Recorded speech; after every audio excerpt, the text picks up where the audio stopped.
Listen to the Voice of Survival podcast every other Friday, right here on the Journey into Comics Network. JourneyIntoComics.com. The following is a Journey into Comics Network production.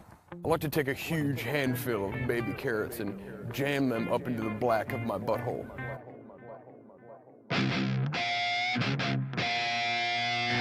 Warning, Podcastrophe imminent.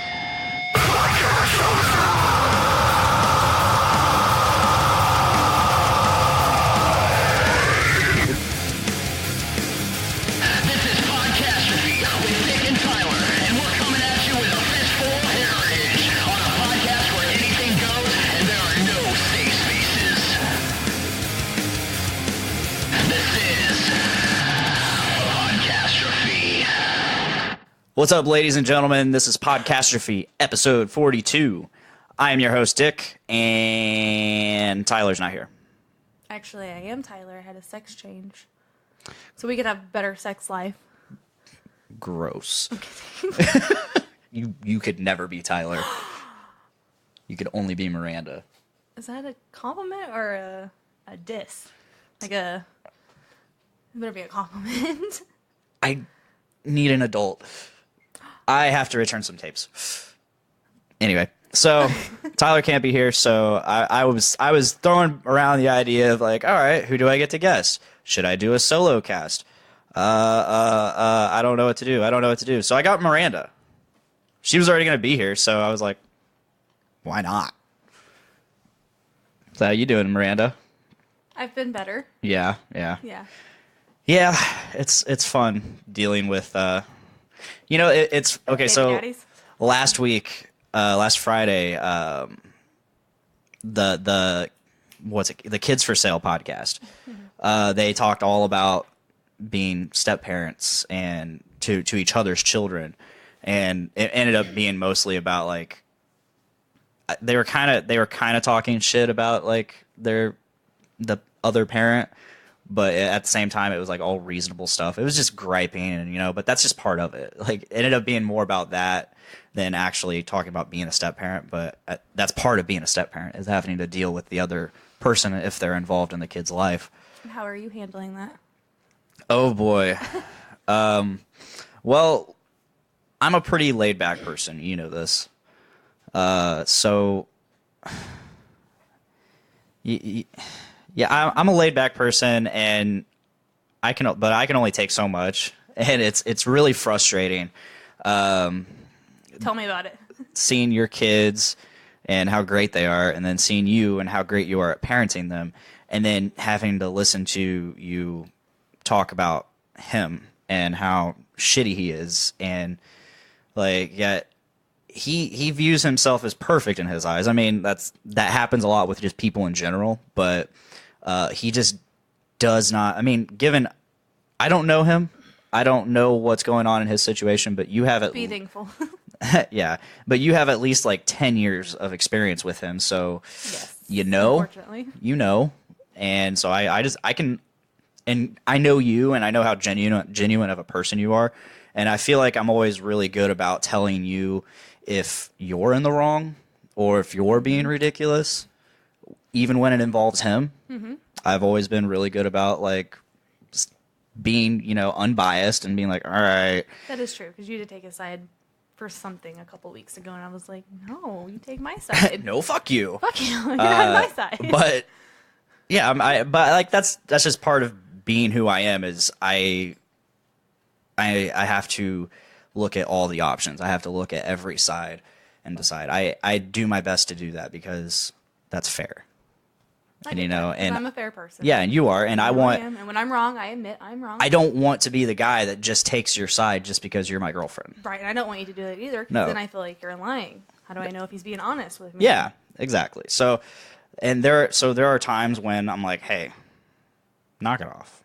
But there are 99% of the time, you are right, and he is being a fucking cunt. Piece of shit. Yes. He's being a piece of shit, and that's unfortunate because so what happened today, I guess, is it's his day with the kids. Yes. His day. And his night. And his night. And you happen to run into him at Walmart. Yes. I ran into him at Walmart without the kids. Without the kids, yeah. And you're like... Pissed off instantly. I started shaking. I was mad. I wanted to go up and punch him in the face. Which, I mean, there's nothing wrong with him finding someone to watch the kids while he goes and does something on his day. He can do what he wants with his own time. Yeah. That's fine. But all you wanted to know was... Where were the kids? Where are the kids at? Who have the kids? And that's what I did. I sent him a text. I said, how are the kids? He didn't say anything back. At that point, I'm really pissed off. I'm like, you know what? No, I'm not going to act like I don't know he's here. I said, who has the kids? Still nothing. I walk past him. He doesn't spot me. Send him another message. Where are the kids? I know you're at Walmart. Where are the kids? Still nothing. He then messages me and says, they're fine. And that pissed me off. I don't care what he's doing. I don't care why you're out and about. Let's just answer the question. All I want to know is where my kids are, who they're with, and if they're safe. That's all I want to know. I have the right to know who has them. Yeah. What's up, Derek Smith Jr.? Thanks for watching. I just cracked open a ice cold brew. Not to deviate from your story too much, but this is the triple berry Slurpee from 450 North, smoothie style Berliner Weiss with blueberry, raspberry, and blackberry. We're gonna give this a shot. I wanted to try it with her on it because she actually likes the Slurpee series. She can't drink a whole one, which I understand. I'm getting. They're still too yeasty. They're that pretty makes no yeasty. sense, but... I get it. They have that taste, but I wanted to. Derek's a good guy. You see what he's saying over here? He's smart. So we'll get back to your story here in a second. Okay. I'm gonna pour this out. Awkward silence. Mm-hmm. Oh yeah. Go ahead and give that a try. Oh well. No, you know I don't like the foam on it. All right. Cool. I like head, but not that head. Ooh. Anyway, while we're waiting on that to settle a little bit and breathe. Anyway, go. Where were you at in your story? That's where he wouldn't answer. Yeah, he wouldn't answer, and it's like all you have to do is say, "Hey, the kids are here." That's all I wanted. It's simple. I wanted a simple. Like, this is who has them. And like I told you, I mean, I'm fair, and I'm like, you know what he does with the kids on his time, just like we can get a babysitter when we want to do something, and we have the kids. And I don't tell him. I don't have to have his permission, and that's what I told him. But if he were to ask you, like, where are the who has the kids? Yeah, you would have no issue telling him. I have nothing to hide. Yeah. And that's what I told him. I said, I don't care what you're doing. I don't give a shit about you. I just want to know where my kids are. I have the right for that. And he said, it's not my day with them. I don't have the right to know. No, you have every right to know. Feel free to pop up in the comments and let us know how you feel about this. Am I in the wrong? Derek says, co-parenting is hard as fuck. I know. It is very difficult. I'm not even married to this girl yet. And I feel like I'm these kids' stepfather. I mean, and that's the plan. I have every intention of becoming their stepfather. So, I mean, it's really cool because for Father's Day, her daughter drew me something. I shared it on Facebook. She shared it on Facebook. It says, "I love you, Blaine." And it's a little stick figure family of all of us, and it was really cool. It's fun. I thought it was funny that she gave me a black T-shirt. I asked her what color. And typically, you're always in black. Yeah, I always wear black T-shirts. I just happen to be a white T-shirt today. That's funny, but no, it was. She's like me. She's very detailed, so yeah, she gets that. It was really sweet. It was really cute. She gave it to me. She gave it to me Saturday, I think. But you shared it for Father's Day with like a really heartfelt thing, saying, "Hey, how much I've stepped up and all that." And so, I definitely feel like I am a father figure to them, and I really hope I can be the best father figure I can be for them. I mean, I have a bit of a learning curve because I've never been a father. Mm-hmm. You've been doing this for 4 and 5 years now, and I'm just now starting. I mean, I've had a little experience with past girlfriends that had kids, but so it's a lot to learn. It really is. It is. It's not only is it a lot for you to learn, it's a lot for them to learn. because I don't know, they just... And you know, as they get older, they're going to play that whole "you're not my dad" card. Oh, yeah, and I'll be like... Hopefully not. Hopefully you guys have that relationship to where... But I'm the kind of father figure, and they respect that instead of, "You're not my dad, don't tell me what to do." I'm the old school guy that's gonna be like, I don't give a fuck if I'm your dad or not. I mean, you've seen me with your son. Like when he goes, "You're mean," I'll be like, I can be a lot meaner. And I'm that way with my kids too. Respectfully meaner, not ridiculously over the top. Like she's heard. I've only had to raise my voice like 2-3 times, and you know they listen. They do. And, you know, I think so far you've been doing a really good job. You have. And, I mean, if they want to make you a Father's Day card versus their own father, apparently that's saying something. Right. But, yes. And they do like you. And they are going to, for the rest of our lives, say they hate us. Yeah. When they get mad at us. But that's the thing. But we're doing a good job. And if they say they hate us. To an extent, yeah. I mean, we're not their friends. No, we're not. We're their parents. We are, and that's the bottom line. So I mean, it is a fine line because you want to be their friends. Mm-hmm. And I am to a point. You want to be fun, but there's a line you cross when you gotta flip the switch and be like, all right, you little shit. Right. And I get that, and actually.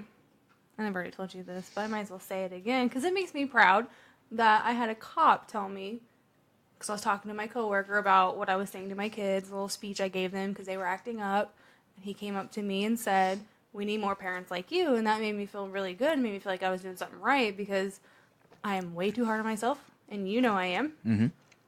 How is that? I can't even remember what's fucking called. Triple berry Slurpee from 450 North. It's actually really good. If you smell it. Am I gonna like it? If you smell it, it actually it still has taste. No, it still has the same smell that they all have, which is that same yeasty taste. But if you taste it, you don't really notice the yeast. That taste that you're going for, it's more of the berry. Nate said I was in the right, so thank you, Nate. I saw that. That makes me very happy. If Captain Dickless didn't tell us who Ollie was with, there would be war. Right?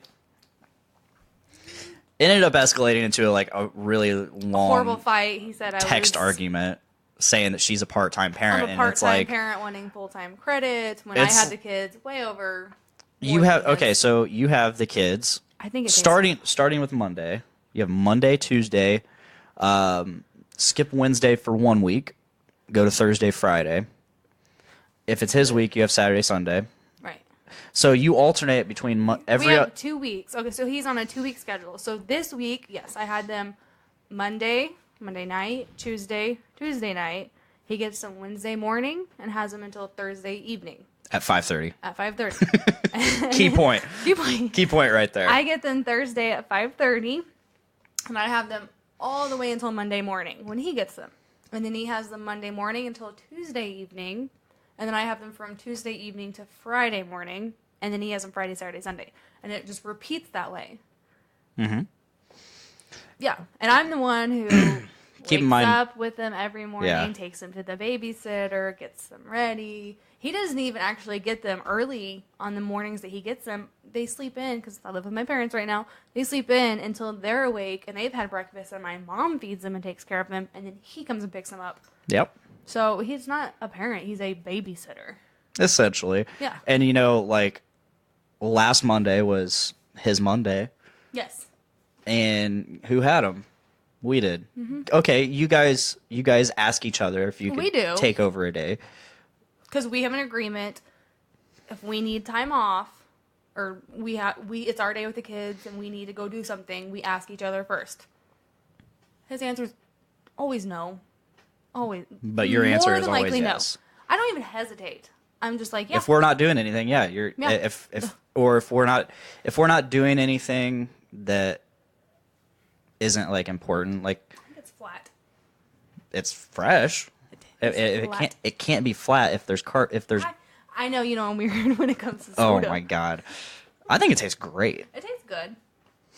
But anyway, so But no, I don't know. He doesn't have the same. He can't even bathe them or put shoes on them. No, I asked him to give It's him ridiculous. I asked him to give him a bath. He can't do that. Like, I've never seen a more pathetic excuse for a father.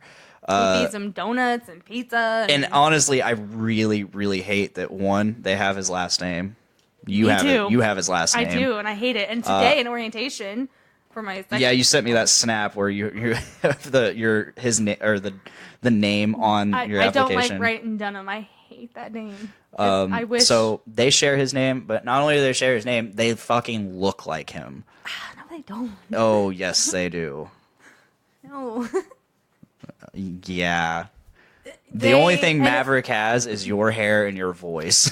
Unfortunately, right now, they do have some of that Dunham attitude. My daughter has that lazy, I don't want to do anything. Yeah, she's super attitude. lazy, and then he's... she's very creative, very kind and sweet. Oh, yeah, but she is super lazy. Lazy. She doesn't want to do anything. And then Maverick has that, he's very... He'll clean and he'll listen to me, but he's got that attitude and he'll be Like a little shithead. when he wants something and you don't give it to him, all hell is breaking loose. Yes. At least 5 times after he asks you. And that's a Dunham to a T. Lazy and assholes. They're assholes who think they're the shit. It cracks me up because like she's so lazy to the point where she wants you to wipe her own butt. She can't wipe her own butt. Like she's 5 years old. Her potty trained. She'll wipe when she pees. But if she goes number 2, her excuse is, it's going to be a messy poop. I have to have you wipe me, mommy. Oh, man. She starts kindergarten in August. I tell her all the time, teachers aren't going to wipe your butt. Parenting, guys.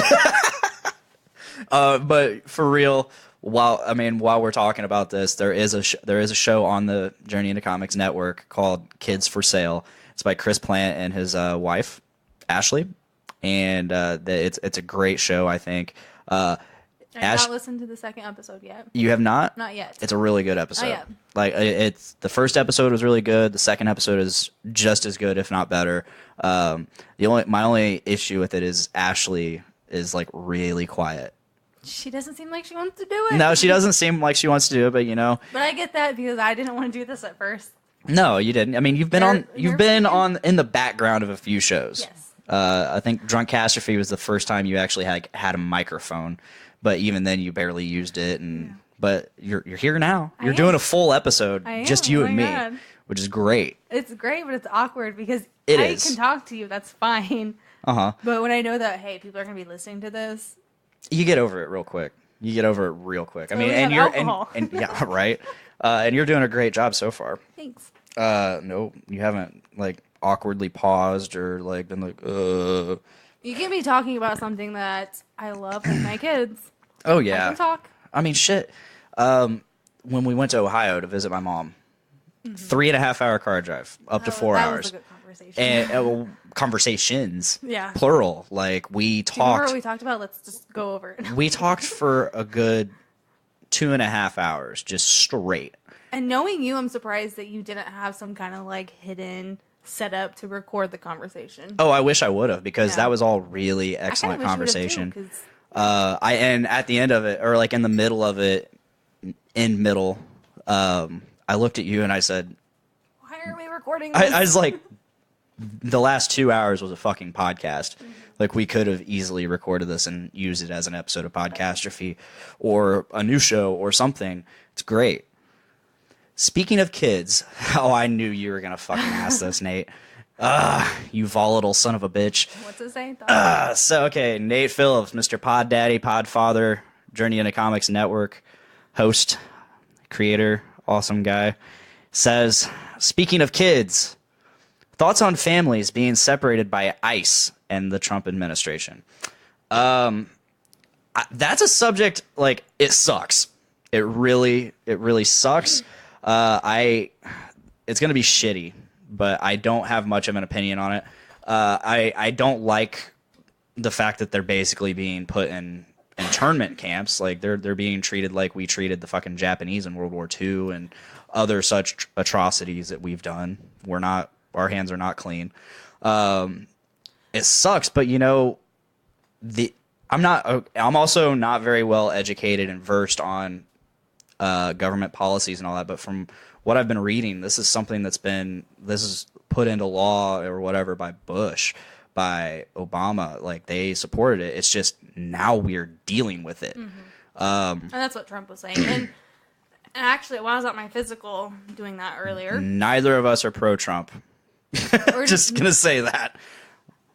Trump did just like 2 hours ago sign a law saying that children will not be separated from their families. So when I was getting my physical, they're not separating them anymore. Yeah. And I'm like you, I don't have an opinion because I stay out of politics. Yeah, it's something I can't control. So you can't control it. It can be aggravating. I'm like, okay, so I'm kind of like in the middle. I see two different arguments. It is shitty to be separated from your kids that way, but at the same time, I see people sharing things like, we have military being separated from Okay, their children. that one pissed me off. So a couple people it's shared. your choice. Is that what you're going to say? It's your No, choice? okay, it goes beyond. It's Your my co-host choice. Tyler shared something like that. Oh, I Did know. that He was piss you off? he was the first person. I don't know. That's why I stay out of this. Let me say stay this. out of it. Okay, so co-host Tyler shared there are 765,000 kids who are separated by their active duty parents, military parents, things like that. and they're like, and so I'm like, okay, one, it's a choice to join the service. There is no draft right now. You do not have to go into law enforcement. You do not have to join the armed forces. No, you don't. That is a choice. But that is not my main point. My main point is, okay, and this is against what's going on. Mm-hmm. So this is not defending the people who are trying to defend what's going on. My point is, okay, so active duty parents, one, choice. Two, those kids are not like herded into a fucking empty Walmart and chain link fences and shit. No, see, those kids are with their posts. families. Those kids, Right. No, like you cannot compare it But I at also all. saw that the people, like the kids in the cage, that was like a false. Thank you, Nate. What's it say? He says separated, yes, but not put into cages like animals. Right. Exactly. But, and see, that pisses me that's off. where media makes things look bad, because I've also seen people post that that's not really actually how they're being taken care of. Like the pictures you're seeing of kids in cages isn't really actually what is happening. And So you don't know. And you don't know. You're right. And that's why, like I said, that's why I stay out of it. I love you, Dave Linder. We love you. Dave Linder says, I love both of you. I love both of you. Is that a good impression? That is very Thank good. you. I always try to do my best Dave Linder impression. No, I do. I stay out of all of it because I don't know. I have feelings on both sides, and it's just okay. So I don't know. I don't really know how to bring about that subject because I had to stop pouring because I realized, oh shit, it's gonna expand. yeah.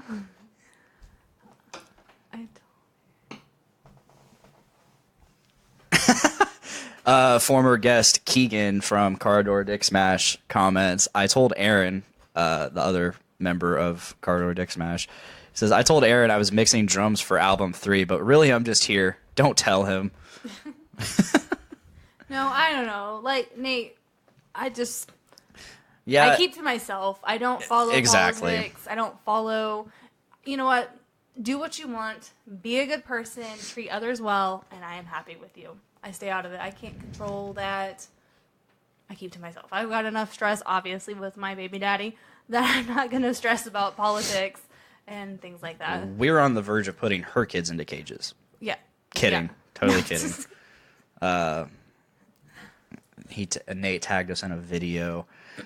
I like Nate. I know you're really passionate about all this stuff, and I very like that some passionate. people are passionate. You're very passionately anti-Trump, but like it's out of our hands. And it's hard because with the whole, they're trying to stop immigrants. You get the illegal immigrants, right? You get the people who come here to have a better life. There are people that work their asses off and try to take care of their family, and then being in customer service. Healthcare, I see those people that take advantage of the services that we have. I see those families that they just take advantage of it. That's what you're trying to stop. You're not trying to stop the people who are coming here to try to create a life for themselves. You're trying to stop the people who are coming here and taking advantage of people like us who work. And that's what irritates me, is being in the field that I'm in. I see people every day come in having government assistance when you know they shouldn't be. They're pulling up in a, 2018, Charger, flipping their cigarettes out the window, popping that Medicaid card down on the counter and saying, where's my free glasses? White people do it too. Oh, yeah. Everybody does it. Everybody takes advantage of other people. I mean, I posted a video, Richard Olovich, he sent me a video of himself, and I shared it on the Podcastrophe page. It was like a couple weeks ago, I think, at this point.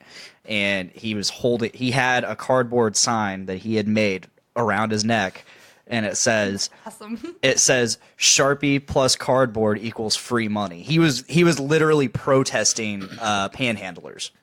And he went to our local Meijer, and people weren't even reading. He told me, he came into work the next day and told me people weren't even reading his sign. They were just giving him money.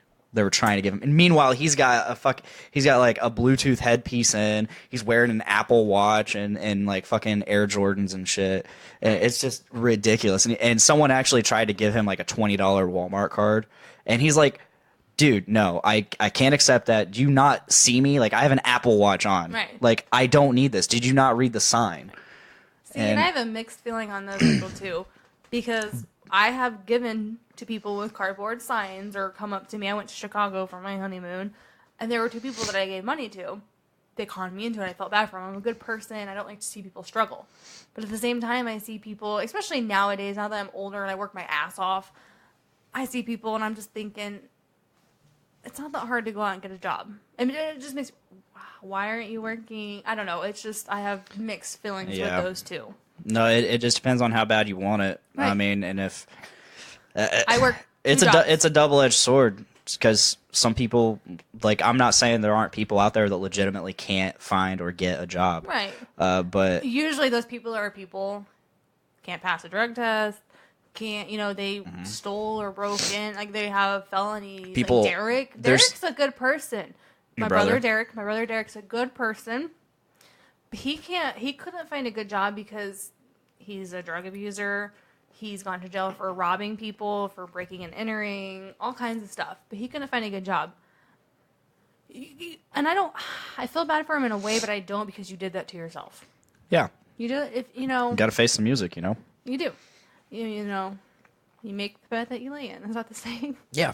But yes. But I see people out there who look like they probably shouldn't be on the streets. Like Derek doesn't look like he should be that type of person, and that's what I told him when I took him to several court dates. Like, you don't look like you belong here. Well, I know that, but anyway, I've gone through staffing agencies. I went through a staffing agency after I left a job to go work at a factory. It was super easy. And I see these people asking for money. How hard is it to walk into a staffing agency and have them help you find a job? Right. And people are just lazy these days. They're lazy, and they're picky about what they want to work. Nobody wants to work fast food. Nobody wants to work But it's factories. like, dude. But that's where you're going to get in. You find a job, you get on your feet, right, and then you find a better job, right, and then you continue to stay on your feet, and then you keep it. Sometimes you got to job hop and figure it out. Getting your next drink ready? Yes, I am. It's been a rough day, huh? It's been very rough. But no, and I refuse to work in factories and fast food. But if I had to do it, if I had to absolutely do it, I would do it in a heartbeat. Especially since I have kids. I always swore up and down that I would never work in a factory, because my dad works in a factory, right, and Frito-Lay will work you to death. Oh yeah, and they've definitely worked him, and he's always been able to provide for me, it's good money, and help me, and have a life of his own. And so, like, no knocking factories, like they help you provide. It's just, it can be hard work, and it can steal your life away. Right. And when I say I don't want to work in a factory, it's not because, I don't want to work in a factory, I'm too smart for that, blah, blah, blah. I'm just a people person. I want to help people more than just that. Because I worked in Frito-Lay, I worked there for a year, and I can't do that. I can't just do the same thing over and over and not talk to anybody. I'm a very, I've been in healthcare for over 10 years, and that's what I like to do. Mm-hmm. But I hit a point where I had to do factory work, and I did it. And that's just, some people nowadays won't do what they have to do. And like now I work 2 jobs. What do you say? Like, what would you do if you if I quit Subaru? If you quit Subaru? If I quit Subaru to podcast full time, Well, and you had to support me. Well, I was with somebody for 10 years that I had to support, so I just keep working. Okay. No, don't quit Subaru. Don't quit Subaru. Look, I'll mow the yard and stuff. I'll watch the kids. Like, I'll actually do stuff Okay, unlike if you're him. watching kids, then okay. I'll actually do stuff unlike him. No, see, and that's, No, I have too much debt to quit. that wouldn't bother me. I don't know. No, okay, my ex is a piece of shit, yes. He did always work. He always held a job, but he'd only do the minimum 40 hours. He wouldn't go out and get that second job. If he needed money, if you guys needed money, he would let us struggle before he went and worked another job. Me, thank God my parents raised me to be a hard worker. My dad owned his own construction company, worked Monday through Saturday, sun up to sundown. And he just worked. And that's how I am. I have been a worker ever since I was in high school. It's in my mind. Even before I had my kids, I worked. I'd pick up 16-hour shifts, double shifts all the time. And it's not even I like money because I don't spend money on myself. no, you spend money on like everyone but yourself. Yes, I will buy anybody anything. This girl, That's me. This girl has made me, I think, 3 baskets now. When a Monster Hunter World came out, she made me a weekend survival basket. Gaming survival kits. When St. Patty's Day came around, she made me a St. Patty's Day basket. Why? I do not know. Because it was cute and it was green and I'm a giver. Yes, you are. I am. I like to make other people happy, not to do it. I don't do it because I expect it back. I'm a giver. That's what I am. I'm a provider. I'm a giver. And I will work my little ass off to do that. I don't know. And I'm a very selfish person, so I just allow it to happen. At least I know. I love you, but you are selfish. Oh, yeah. But you do make me feel appreciated. I'm awesome. Yes. So, Tyler's not here. He's not. I think we're doing a really good job without him. We are. We don't need Tyler. We need Tyler. He is the star of the show. Tyler. No, Tyler's great. I love having him here because he knows how to word things. And, I might not always agree with what he has to say, but, he is very well spoken.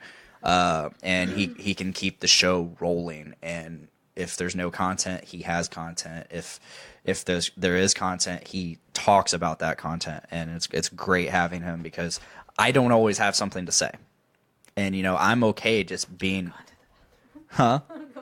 Okay, go for it.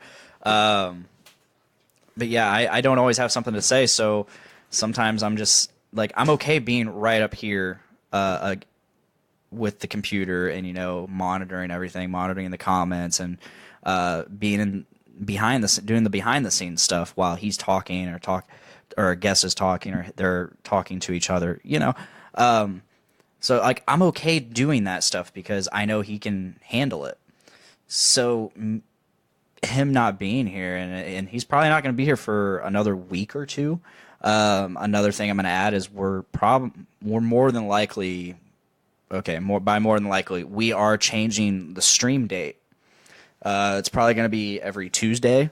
Audio date is staying the same. Podcastrophe will be coming out every Thursday on the Journey into Comics Network on all the podcasting platforms. So just if you're an audio listener, keep listening. Nothing's changing there. However, stream day is going to change to Tuesday. And oh boy, Dave Linder. You're adorable too, Dave. Thank you, Dave. He also wants to know where to sign up for Space Force, which we can talk about in a bit. But no, Tyler. I don't even know what that is. Oh, we'll get into it. Tyler found out that he got a new job, so he is leaving Subaru. His last day is this coming Saturday, and he's abandoning me. but How that's do you okay. feel about that? I'm You're gonna actually go from seeing him every day to I'm actually once a very week? fine. I'm very fine with it because like to be honest, like I get moved around so much, and I barely work with him anyways. you still have lunch with him. You Yeah, still yeah, and have that's gonna interaction with suck. him. That is gonna suck. But I was fine before him. I'll be fine after because he's Remember still that, Tyler. here. I'm still gonna be hanging out with him. He's still gonna be doing the show with me. So I'll be all right. But yeah, he got a job. It's gonna hopefully improve his life for the better. My boob caught the microphone. Wow. That's a first. That's a podcastrophe first. But yeah, like the next time you hear Tyler, we will be in a new location. Next time you see Tyler, we'll be in a new location. He already got... That's right. He's not doing next week, is he? No, he's not going to be able to do next week because gonna do next he's week? got classes on Monday and Wednesday. So I don't know what I'm doing next week. I'm going to have to figure it out, though. I know, because I won't be here to save you. Oh, man. But no, so every Tuesday we're going to be streaming, more than likely every Tuesday. That's the date he wants, and I'm okay with it. I'm not. But next time you see him, we will be at the new studio at good old Joe's. Yay. You'll probably hear a bunch of kids yelling and stomping around. Sorry. It'll be okay. That's life. That's podcasting. Like, If you're going to be a parent, you're going to have to understand that Oh, this yeah. is going to happen. oh yeah, I'm But I very do my aware. best to keep them in control. You do, and like, that's just part of it. That's podcasting. Sometimes dogs have to scratch their necks and it jangles their collars and stuff. I'm looking at you, AP. Poor boy. Sometimes you have to spank a kid's butt and he's going to scream and holler. Yep. No. I'm looking at you, AP. Poor. And Adulting Ain't Easy. That was a really good episode. I'm not done with it, but so far it's a really good episode that came out today. Is that the one about buying houses? And yeah, Yeah, I need to listen to that. it's a really good episode. Is it going to help us get a house? I don't know. Well, we're gonna see. It'll at least help us understand what to expect. I kind of know a little bit about what to expect, only because being married, we had looked into that a lot. I had my life planned out and kind of had a foundation. Then when things went, my life got thrown down. So I'm trying to rebuild again. So I kind of know what to expect a little bit. Yeah.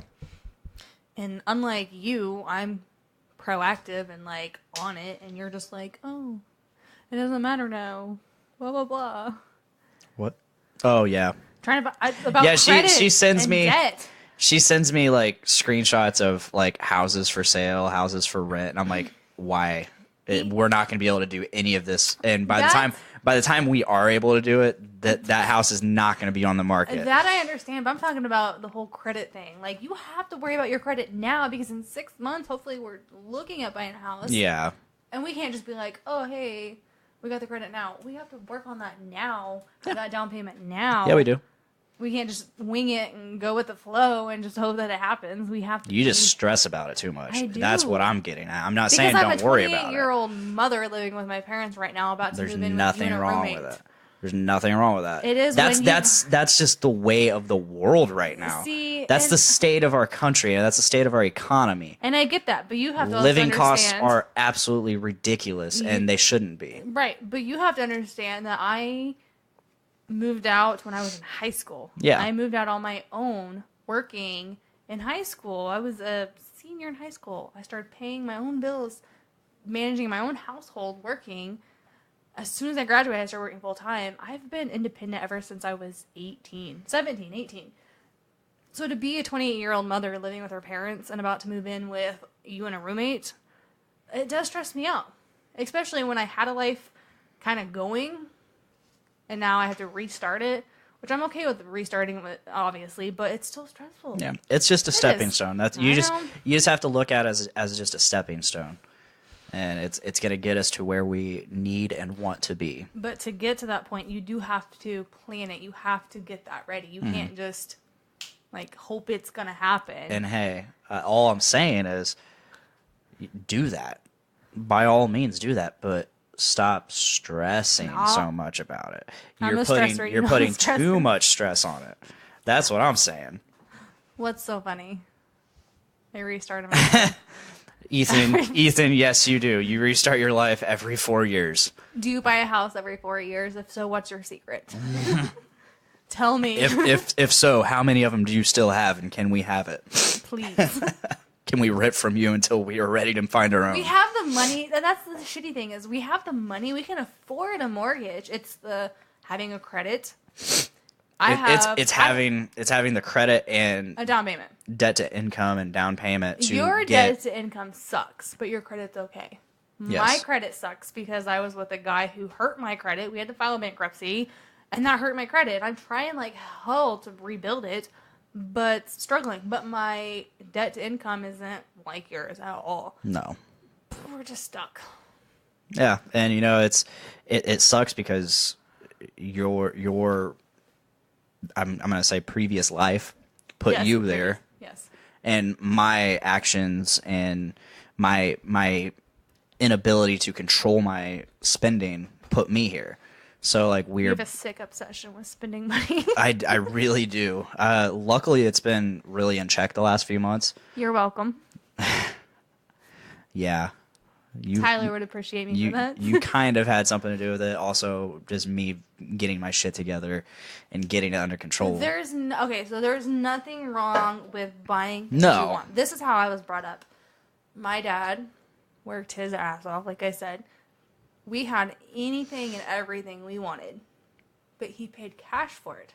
Mm-hmm. He always taught us, if you can't pay cash for it, you don't need it. So there's nothing wrong with buying what you want or need, or things you want. Be able to pay cash for it. Yeah. Sometimes it's hard. And there's nothing wrong with having credit cards. I get that. No. You've gone a little too far. Yes, I have. You have gotten better. My dad helped me get a credit card, my very first credit card, and it was a Best Buy card. And because he co-signed... It's your dad's fault. Yeah, basically. Oh, no, he co-signed on it. Because he co-signed on it, I had a $4,000 limit at Best Buy, the place where things cost thousands of dollars. My first credit card, I had a $300 limit. And guess what I did? I got that credit card in the mail. Guess who spent every penny first day? Oh, my God. My ex. It's really not hard to spend $300. It's not. I can buy like 20 things in a day. But it was my card. Yeah. It was my name. And guess who got new Jordans with that credit card? Yeah. But he's such my parents wouldn't even co-sign for me. I remember so I graduated high school, I was living on my own. As soon as I graduated, I went through CNA classes, got hired on right away full time. I'm working my ass off. I see this rendezvous. I fell in love with this rendezvous Bob Mormons. I asked my parents, hey, you want to co-sign for me? $200 a month, that's all you have to pay. They denied it. They wouldn't even co-sign for me. Years later, they ended up co-signing for my brother Tanner on a $13,000 Jeep that he ended up letting go back, and my dad had to pay $1,300 cash. I was pissed. I'm glad there's some parents out there who co-sign. Yeah, I mean, my dad. So we got the credit card, and he immediately bought a laptop with it. He bought a laptop with it, and just to get it going. Did you ask him to co-sign, or did he just like? Hey, no, he's just like, no, we need to get your credit going. See, my parents weren't like that. Yeah. I was not taught anything on debt or credit at all. I was not either. Which is crazy because in high school I took all kinds of accounting classes, computer classes, but never anything that was like, hey, this is debt. And this is credit. That's the way they teach you. They don't teach you life skills. They teach you how to pass tests to make their schools look good. And crank what's you that out. Stupid? Do they even do that? I-step? No, the English formula, like the Mary went and played with her dog at the park. Who went and played with her dog at the park? Mary. What did she do? She played at the... What is that? I have no idea what the fuck you're talking about. I have no idea what the fuck you're talking about. Somebody's got to know what I'm talking about. If you know what she's talking about, say you know what she's talking about. How you break down words, like the noun and the verb and the adjective, and that's how you break down If you're out there watching, comment and say, you know what she's talking about. What does he say? Read the Bible. It'll teach you about debt. You sound just like my ex, Andy. You told me I need to read the Bible. I don't know what it was called. I don't either. I don't care. Okay, so when I was at Prairie, we didn't learn that. This is America. We don't need English. We speak Merc, But no, my parents didn't teach me any of that. you're right, Andy. It should be common sense. Yeah.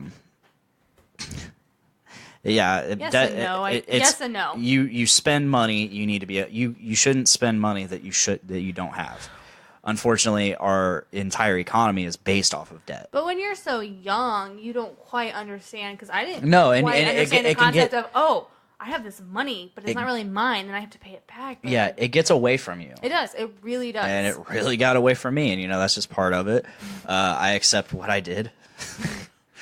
Anyway, so Fallout 76. It's a game I'm really looking forward to playing with some friends. Unfortunately, I'm not going to play with Tyler because he wants to get it on Xbox One. Ooh, Tyler. I no longer have an Xbox One. I traded it so I can get a new tattoo, which is like half sleeve. It's unfinished, but it's mostly done. It's awesome.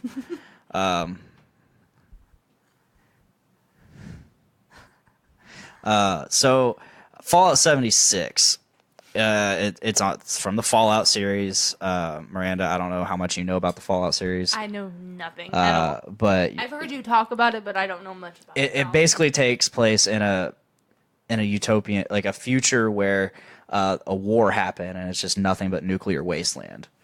And the government, or I don't know much about the Fallout series myself, but so they put these vaults in the earth. They're fallout shelters, and they put these vaults where this is like real world shit. It's not like some kind of make believe like Halo shit with aliens and stuff. It's like real world. Like this could happen. both, Oh, because there are mutants and stuff, but it's due to the fallout. It's due to the nuclear radiation and whatnot.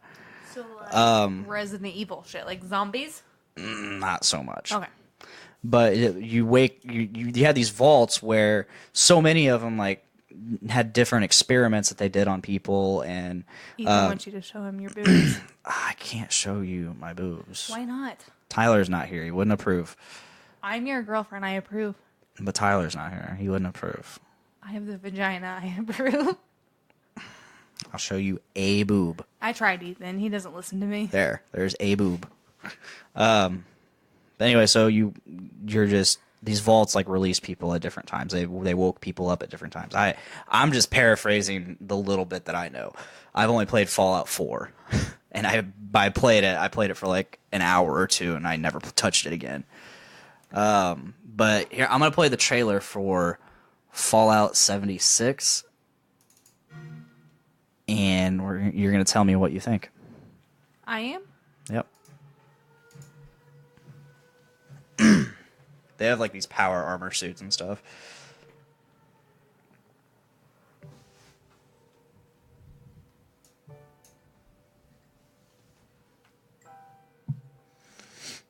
And yes, you are allowed to talk while we watch this.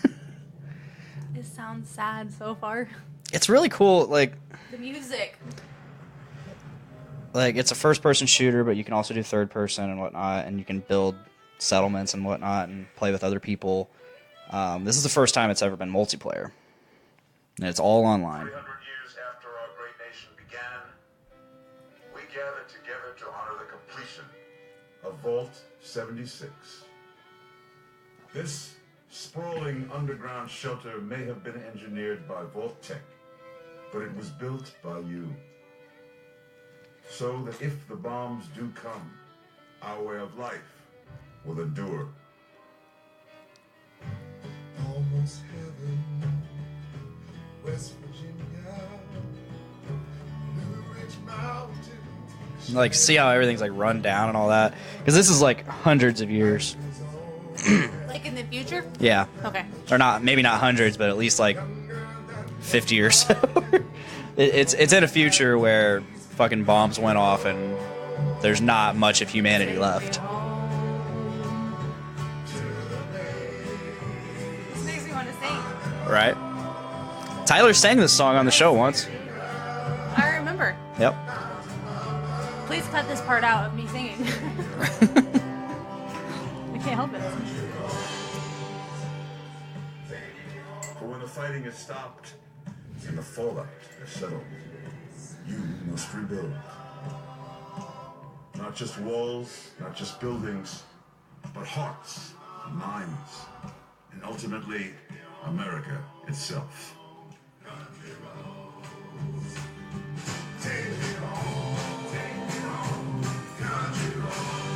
In Vault 76, our future begins.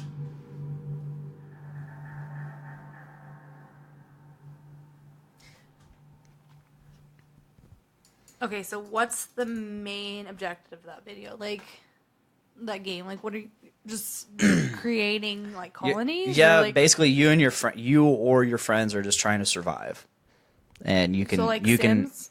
can no what.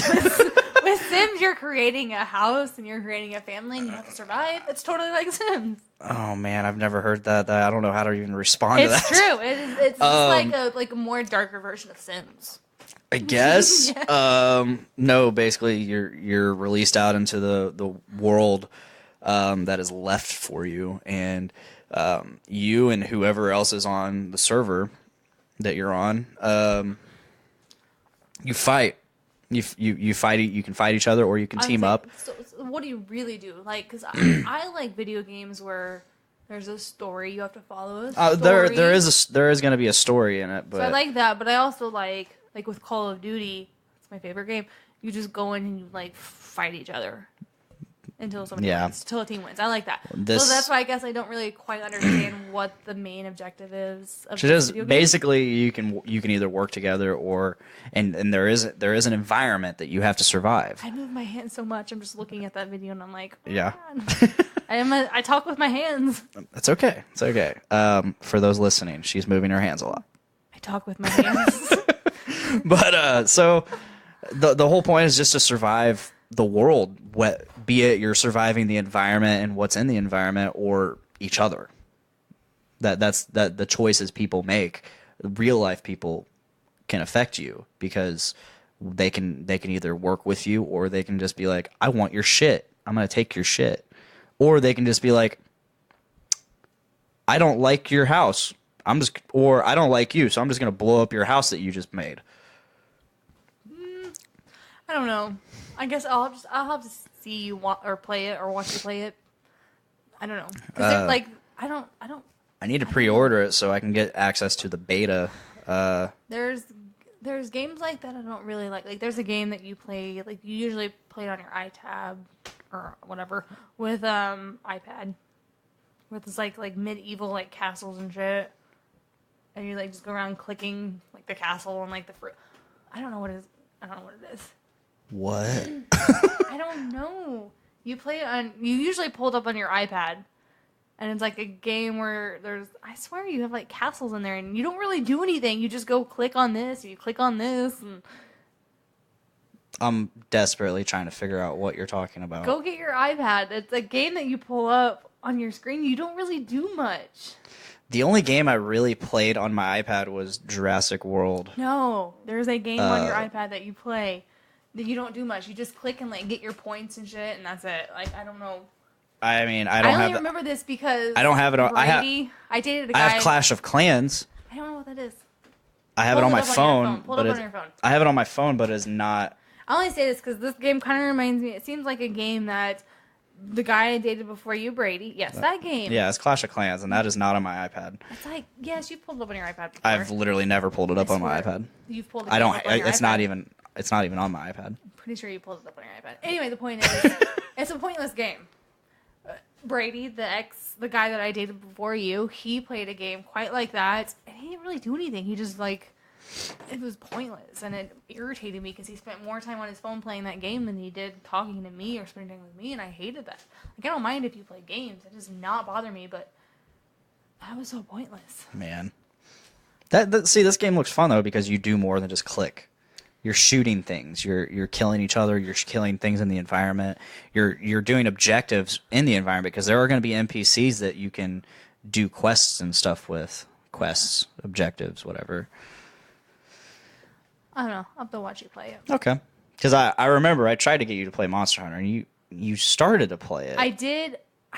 am a full-time mother. Yeah, I get that. And I work full-time. No, I get that. That's the only thing that stopped you because you said you Monster kind of Hunter liked looks it. fun. The only thing I don't like about Monster Hunter is I like the missions. I like it. It makes you like follow a story. I like doing that. I don't like the weapons. I don't like how awkwardly huge the weapons are. But that's just video games. It's not supposed to be realistic. I know, but it still makes it seem like And it's there are hard smaller to weapons. aim at the target that you're going for. Like, I've watched you several times play Monster Hunter, and it just seems like your weapon's too big and you miss half the time because it's too big and you're like guys struggling to swing it over his shoulder. Yeah, it's all about timing and being good at it. Right. But no, and I wish I could play it more, but I just, by the time I get home from work and I feed the kids dinner and I get them in bed, I'm ready for bed myself. Yeah. I think this would be a fun game for us to both play. I mean, I'm totally down for it. I'm not against it at all. I like games. I mean, since we both have PS4s. We do. Are we going to have both of them hooked up at the new house? Yeah, more than likely. I'll have mine probably in the studio Before Call room. of Duty, I was obsessed with Mortal Kombat.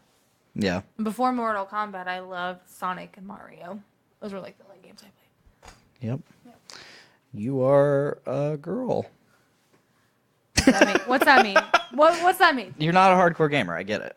You're not like into a bunch of games. You like the typical. When it comes to Call of Duty, I'm a hardcore game girl. But yeah, they're like, don't roll your eyes. I didn't roll my eyes. I stared at the camera Why? because I can. No, I'm not a total nerd girl. Sorry. It's okay. Excuse me. So we're just moving through topics now. Next topic. Next topic. Yeah, this is probably going to end up being a shorter podcast. I don't know. Depends on how fast we get through topics and have discussion. Well, I'll kill us some time. I'm going to use the bathroom right now. Oh, yeah. Again? Jesus. I've been drinking. You broke the seal. I did. I broke the seal. So for those still watching, please keep commenting, talk to us, and whatnot. I'm pretty excited for Fallout 76. Like it sucked because when Fallout 4 came out, I was really excited for that. But what happened was I was on night shift. We were working 10 hours a night. I'd get home probably 3:30, sometimes almost 4 o'clock in the morning. And I didn't really want to play video games. But first thing I do when I get home is I get on my computer and I check YouTube. I check all my Facebook and social media. And sometimes that just takes up all my time because I get obsessed with it. And so I was living with Nick Torres, and what would happen was like we both got the game. I would get home, and my first thing I do is get on the computer, like I just said. His first thing was, I'm gonna let my dog out, and I'm gonna go play. Nate Phillips says, What does that mean, quit being Nate? a Mike. Oh, because Mike Norris of Game Addicts, he has a tendency to get up mid-show and just take and go piss. I've had children, Nate, and my bladder does not hold on to liquids. TMI, I'm sorry. It's life. It happens. But no, so his routine was go home, let his dog out, start playing video games. So while I was checking all my computer shit, internet shit, he would be playing Fallout 4. And so I would basically just while I was checking all my stuff, I would be watching him in my peripherals or directly. And so when I went to go actually play my own copy of Fallout 4, I would start playing it. I'm like, man, I literally just watched him do this. I don't want to do this. That, and I really wasn't great at suggesting, I wasn't really great at conserving ammunition. Conserving, not suggesting. I don't know why I even said suggesting. I wasn't great at conserving ammunition because I'm not the best gamer. So I ran out of ammunition really fast, and it's a hot commodity in that game because, you know, it's a nuclear wasteland. There's not a lot of bullets laying around. Apparently I perked myself out wrong, and there's a perk, like a scavenger type perk, where you can loot more bullets and ammunition from people you kill, and I didn't get that right away, so I kind of fucked myself, and then I got burnt out on it real quick. I was like, this is dumb, and I stopped playing it. And Nick kept playing it, so I just kept watching him, and I'm just like, yep. But this one actually looks good. I've been in more of a gaming. I've been more like a gaming mood the last few months, so it's been fun. I've been playing Monster Hunter. I beat God of War. I still need to beat Assassin's Creed Origins. And now you have the Jurassic. And now I just got Jurassic Park, whatever. I just got Jurassic World Evolution last week, and I've been balls fucking deep in it. Just because it's a fun game, because I like relaxing games. Like it's not something I can need to put all my attention into. I can just. You like relaxing games, yet you play Monster Hunter, which is not. Oh, I know. At all. No, I like both, but Okay. like if there are games that I got it on PC because I have two screens. I can throw Jurassic World up on one screen and Facebook and whatever up on the other screen, and if I want to just like let Jurassic World go and money build up and time go by, I can just go over to Facebook or YouTube, chill there for like a minute or two. I do have a question. What's up? So earlier, before we started, she said, "What are you okay talking about?" And I said, "Anything. I'm an open book." What were you talking about? Like, what did you think our topics were going to get into? I don't know. Oh yeah, that was actually going to be a good topic. Which is? We'll get there. It involves our sex life. It involves our sex life. You guys got your wallets out? Yeah, we're gonna need $20 donations now. Which, by the way, Podcastrophe now has an email.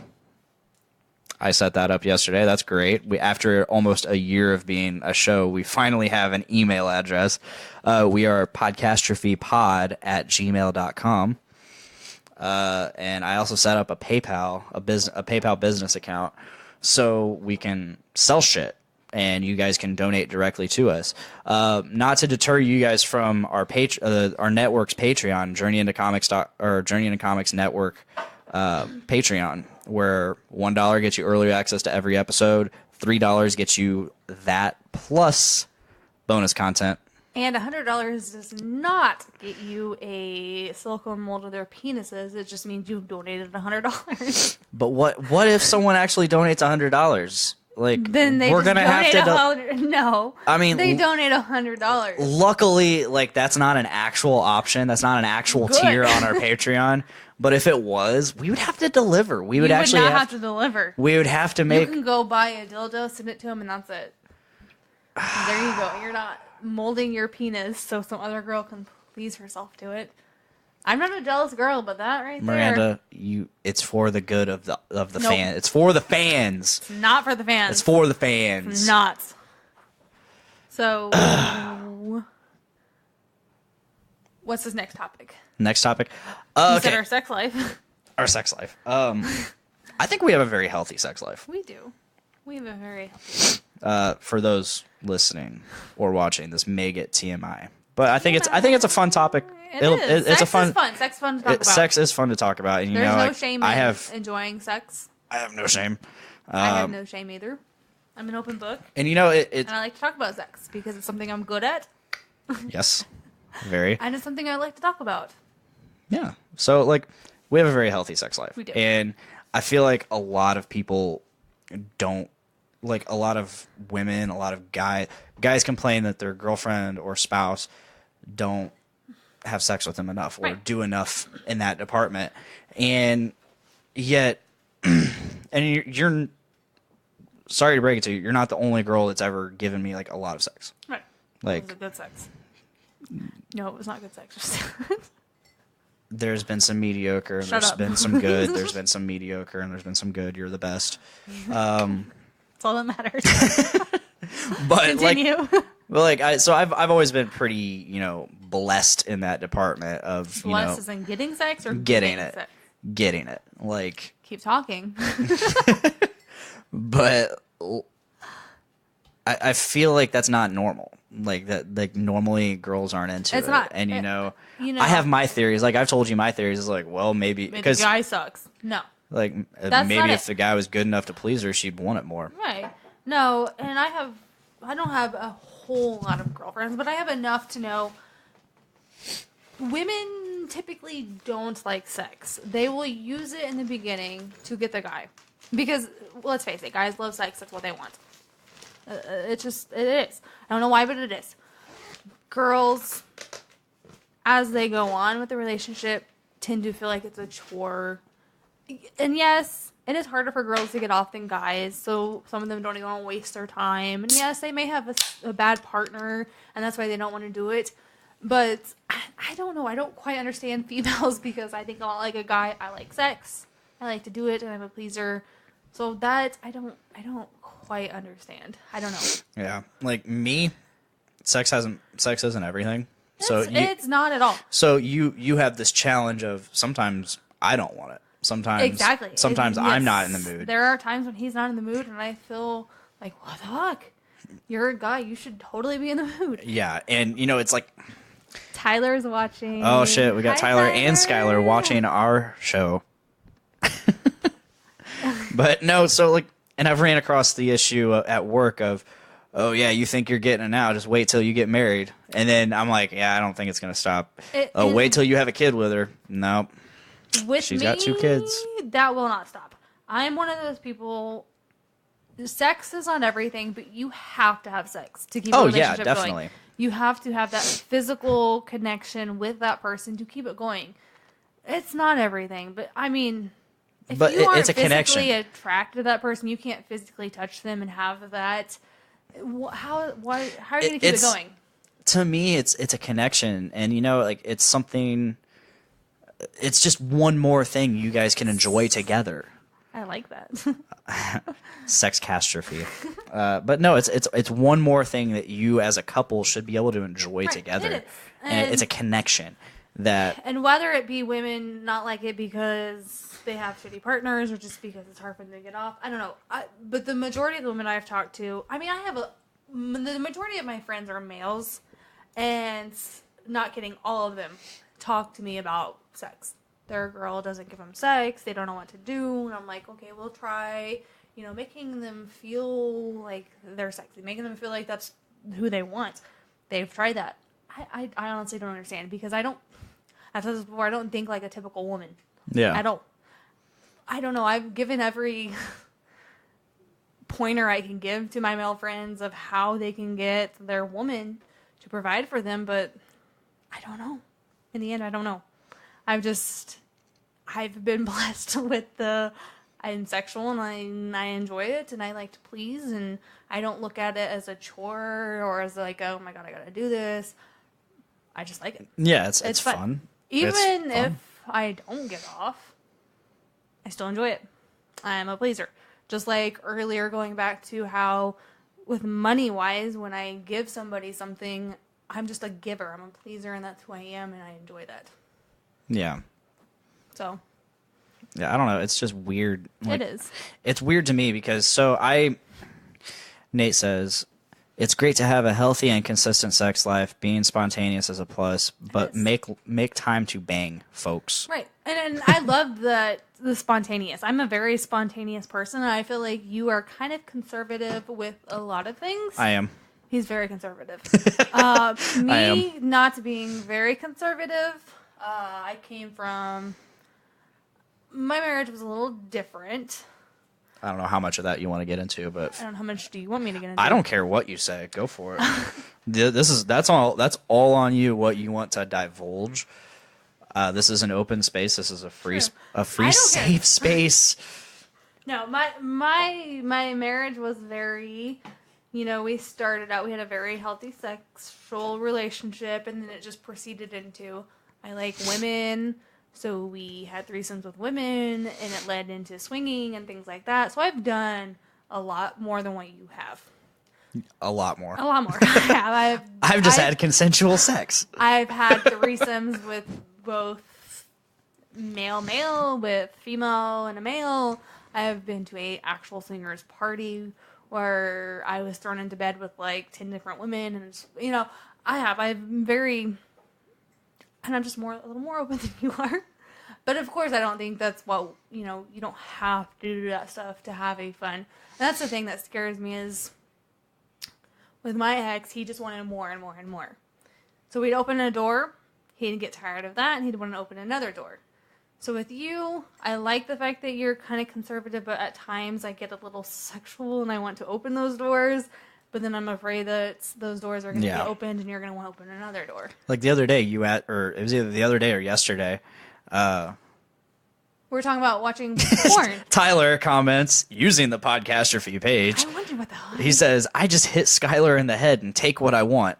Oh. LOL. Oh yeah. No, like style. the other day, yeah. The other day you asked me, you're like, would you? Why don't we watch porn while we have sex? Yeah, and like to me, I'm like, I don't really watch porn. I find the part that I want to jerk off to. I jerk off real quick, and I clean myself off and turn it off. Right. Like, there's no watching the porn. But I honestly like there's so many levels to why I haven't even tried to watch porn with a significant other. Right.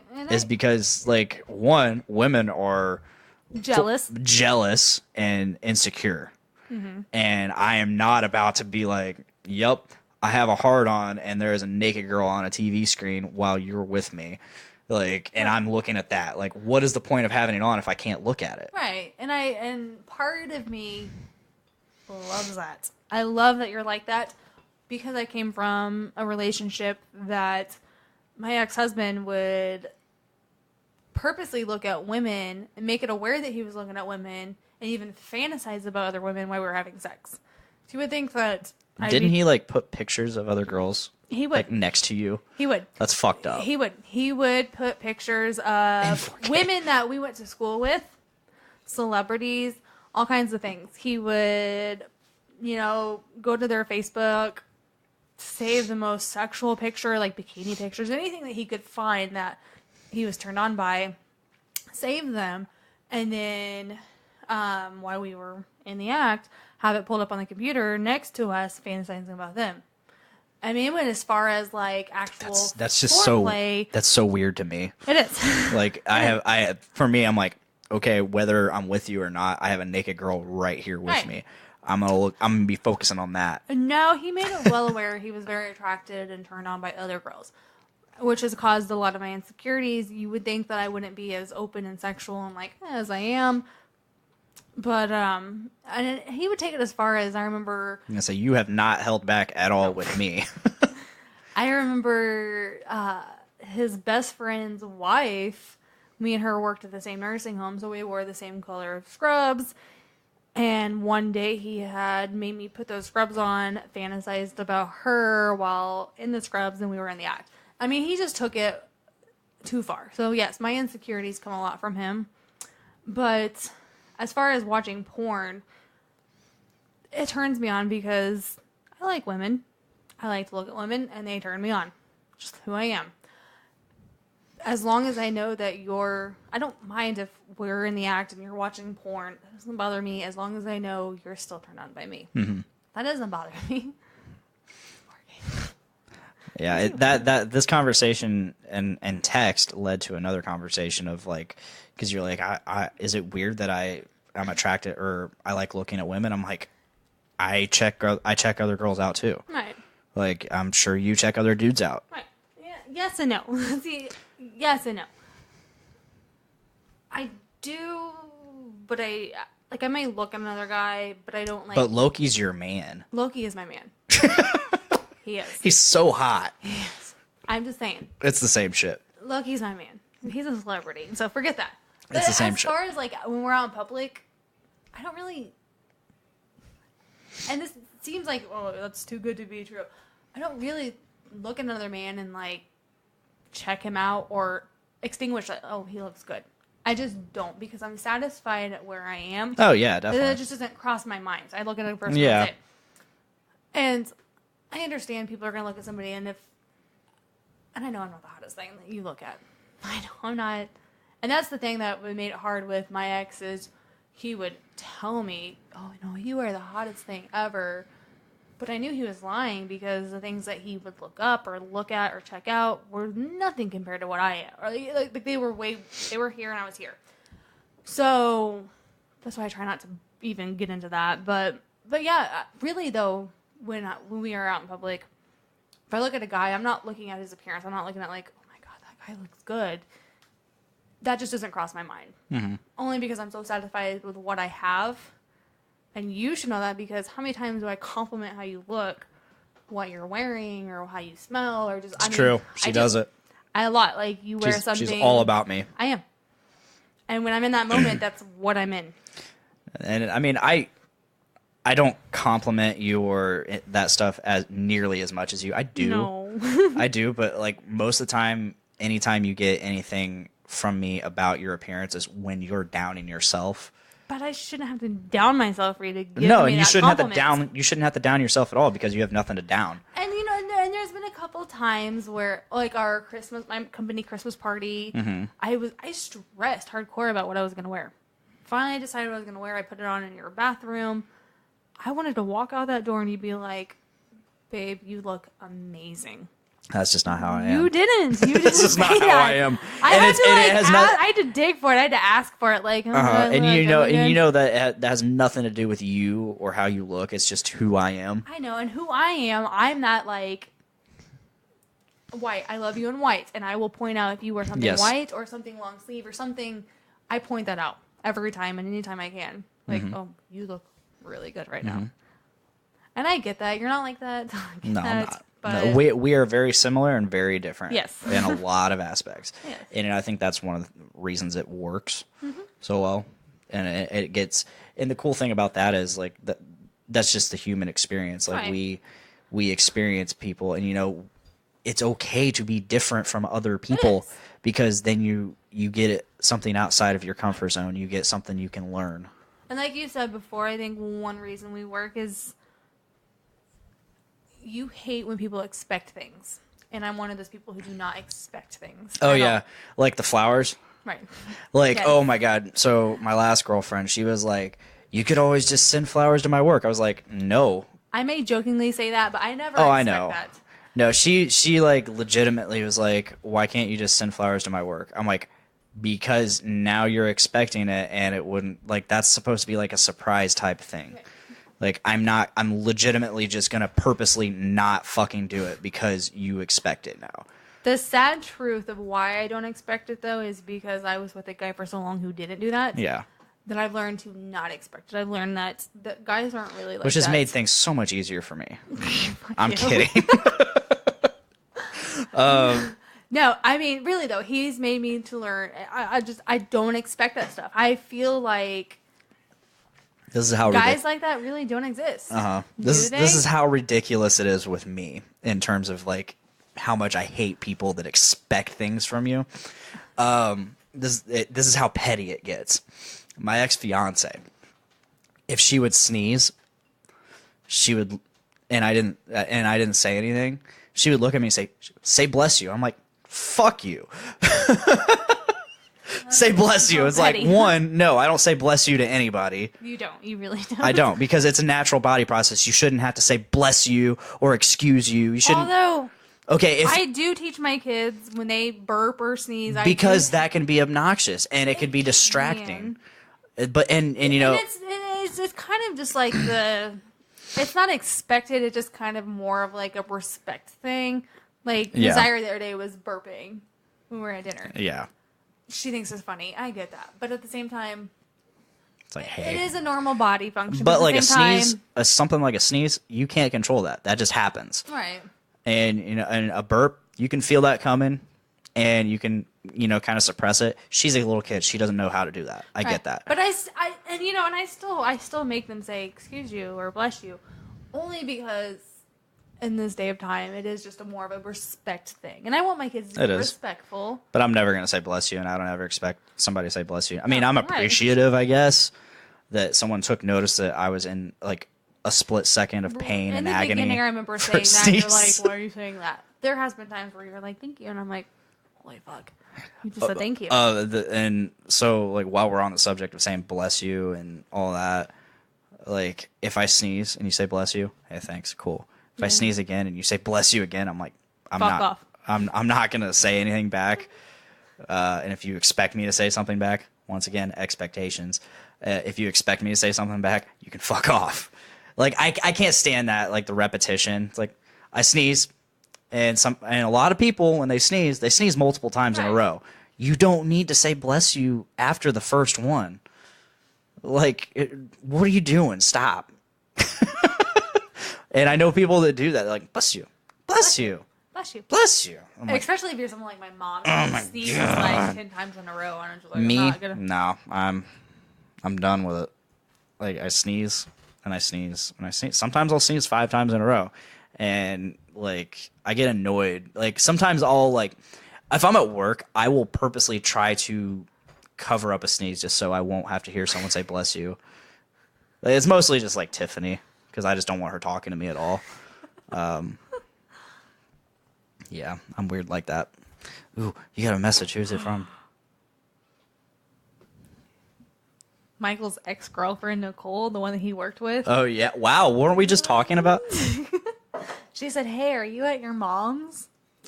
Yes, Michael, my ex, who broke up with his girlfriend that he left me for, only so he could move into the house that I gave him.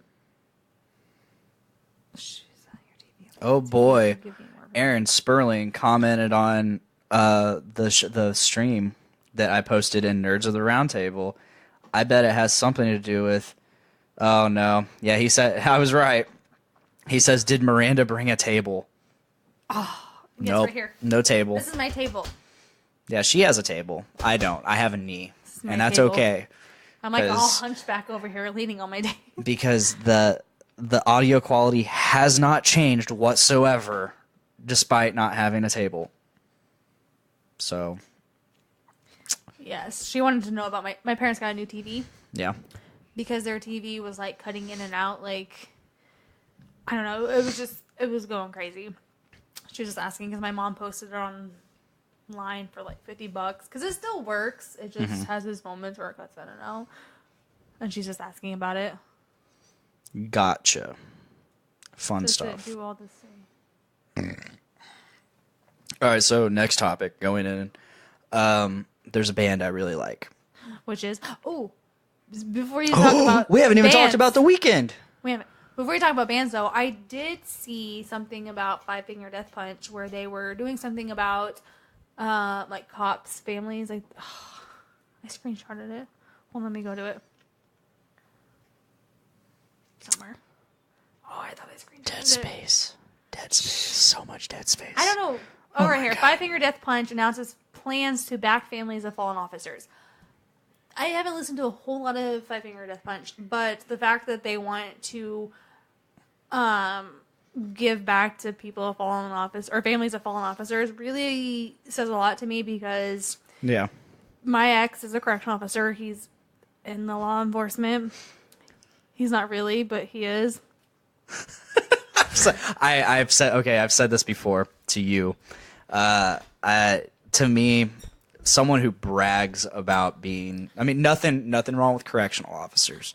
It's a job and you do it. You got to put up with a lot of shit. Yes. I get it. But going around bragging about in his case specifically, if you go around bragging about being a CO, a correctional officer, you work for the city, county, whatever. County. You work. That's like saying going around. Say you're at a party, and you're going around bragging to people that you work for the city, and what the department of the city you work in is sanitation. Like, So that's the shit show job of law enforcement. okay. So But he goes around, I'm in law enforcement. Yes. No, you're the sanitation of law enforcement. You work with shit. right, and yes and no, I agree with that. So yes, okay. There are correctional officers out there who I respect 100% because people like the correctional officers in like Miami County in prison, like actual correctional officers where they have to deal with actual inmates. I respect them. I do respect the ones, okay, so he works at Clinton County Jail. I do respect them to a point, but at the same time, I was with him for 2.5 years. I was with him for 10 years, but In that time, he worked at the jail for 2.5 years. I saw what they did. They literally have, Clinton County is so small, they have the same people come back over and over, and it's typically for drugs or breaking in or something. It's the same people. Their lives aren't really in danger. Yes, I've been out the window and like, or inmates would whistle at me or tell him things like, oh, I saw your wife, she's a redhead, I'm gonna fuck her when I get out of here, or things like they try to fuck with you, but their lives aren't in danger. So the correctional officers, what he does, I've seen they sit there and they watch YouTube videos and they eat ice cream, because I've been one of those people who ran and got them ice cream at fucking 6 o'clock in the afternoon or 5 o'clock in the afternoon. So putting him aside, law enforcement in general, I respect a lot. I am a big supporter of law enforcers. There are those cops out there who are shitty, and they use that, like my ex-husband, like, oh, I'm in law enforcement, I'm better than you. There are, sadly, people out there who are like that. But the fact that that band is supporting people who have fallen, that says a lot, because I am. When I was living at my house, flew a thin blue line flag on my porch and had a blue light bulb. Because they are doing a lot. Yes, it's their choice to do a lot, but thank God there are people out there who make that choice to do that. So people like us who don't want to do it don't have to do it. So I respect those people a lot. And so when I saw that one of your favorite bands is doing stuff for law enforcement, that made me really happy. I wouldn't call them one of my favorite bands. Not one of your favorites, at but one you like point, them. at one point they were, but not so much these days. But I agree. That's really cool. It is, and I really do appreciate that. I really can't. Their CD, it's a nice comeback. I really can't wait to see them with Bad Wolves and Breaking Benjamin in August, which we are going. Oh yeah, I'm excited. With Tyler and Skylar. It's gonna be a good time. But no, so our weekend. I have to pee too. What are you gonna do when I pee? I have to pee. Let me go pee first, and you can pee. How are you gonna fill the dead space? Are you gonna talk? What do you want me to talk about? I don't know. What do you want to talk I'll about? talk. Oh, yeah? Let me go pee first. Go pee. I'll start recounting our weekend. My back is broken. So this weekend, Friday, we had, I worked, she worked, and we got off work. And we decided, or we didn't decide, we had decided previously, we were going to go to Chicago.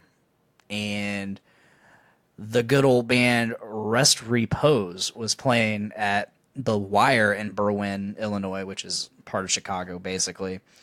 And Rest Repose, if you don't know, is a band that I've had a ginormous hard-on for like the last year and a half, maybe 2 years.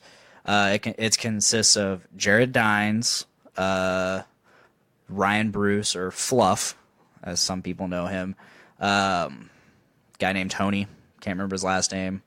They have a new drummer, and Tanner Cowens, I can't remember how to say his last name, but he's the singer. And Jared Dines is probably the most well known out of all of them, and so it was really cool to finally see them touring out this way. They've mostly You were done like a little schoolgirl. Oh, kinda. You were. Not entirely. You were so nervous. I was nervous, He was but I very wasn't. nervous. I wasn't a fucking little schoolgirl. Yes, he was. I was actually fairly chill about it. I have proof. Okay, so Austin Dickey, who lives with and does videos with Jared Dines, a couple times I've been on their show, Dickey Dines Show, where they post stuff and they react. They have fans post stuff and then they react to what the fans post. I got on there for my Edward 40 hand story and my really shitty tattoos. And I wish I would have gotten a picture of that. I know, right? So the tattoo one was like a week ago, and so Austin Dickey, he's who you were afraid to approach at first. I wasn't afraid to approach him. What are you talking about? You were a little nervous. Not really. For him, no. Yes, you were. You were. Not at for first, because we were like waiting, and you're like, "Okay, let's go watch the music." We went watching talking music. to the mic. I'm talking into the mic. You swerved away. That's me talking with my body. No, because he was with other people. He was talking to other people, that. and I was like, okay, I'm gonna leave But this and come back. Be honest, you were nervous. I was a little nervous, yeah, but I wasn't like for him, not terribly. I mean, I kind of was because I don't really know him a whole lot, but the way you talk about it makes him sound like he's a big deal. He's okay. So I finally got a chance to, he was alone. I was like, I'm gonna go up to the. He's touring with them. His band, For the Likes of You, toured with them for the first part of the tour on the West Coast, but for the rest of the tour, he's just the merch guy for Rest Repose. And so I walk up and I'm like, hey man, my name's Dick. I've been featured on your show. I've been featured on your show twice now. I'm that boy. And then I popped up my shirt and showed him my Dat Boy tattoo.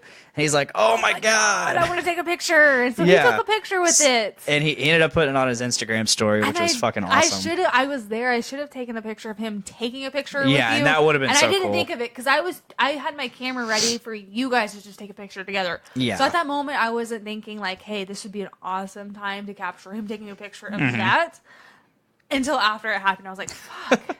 But he was really cool. He was a really cool dude. And I feel Tyler thinks he's a douchebag. He also thinks Tyler thinks everybody's a douchebag. Fun fact about Tyler: he thinks everyone's a douchebag, including me. When we first met, he thought I was the biggest douchebag. And I can see it too. But no, so I thought you were a douchebag. No, I'm kidding. I am a douchebag. But no, Austin, he was super nice. He was all awesome. Smiles the entire time. Very cool. I mean, he genuinely seemed like he enjoyed meeting me. Right, and that's what you're going to say. And not just me, like everyone I saw him interact with. That's exactly what I was going to say. He seemed very like, I actually want to talk to you. I want to get, not really necessarily to know you, but I want to talk to you. And that was like really fucking cool. You want a cool. shirt? Here, cool, bye. No, I mean, he made it seem like he was very, like, into this, and I really liked that. Yeah.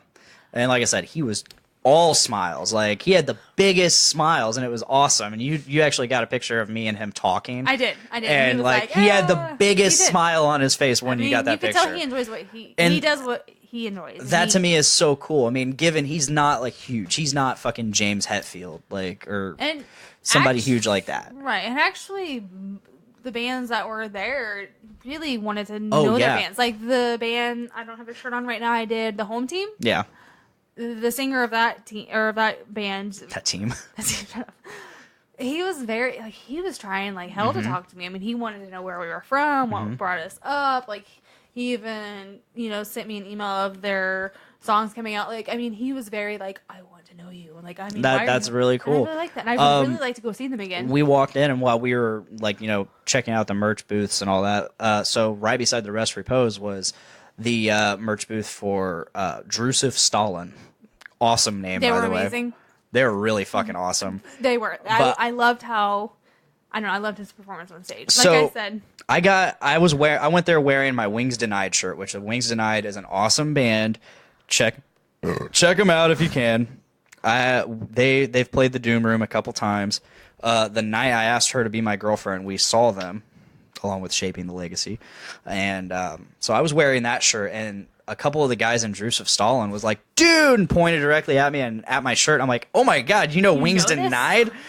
Like, because they're a small band. Which I thought originally they saw your Doom Room tattoo, and that's what they were talking about. No. It's not. I was like, Wings Denied, and immediately, like, one of the guys pulls out a phone and starts, like snapping a video to somebody in the band. They're like, oh my God, I found this guy with your shirt on. And I'm like, Doom Room. No, I heard you talk to the singer about the Doom Room. Yeah, I mentioned definitely come to Lafayette, Indiana.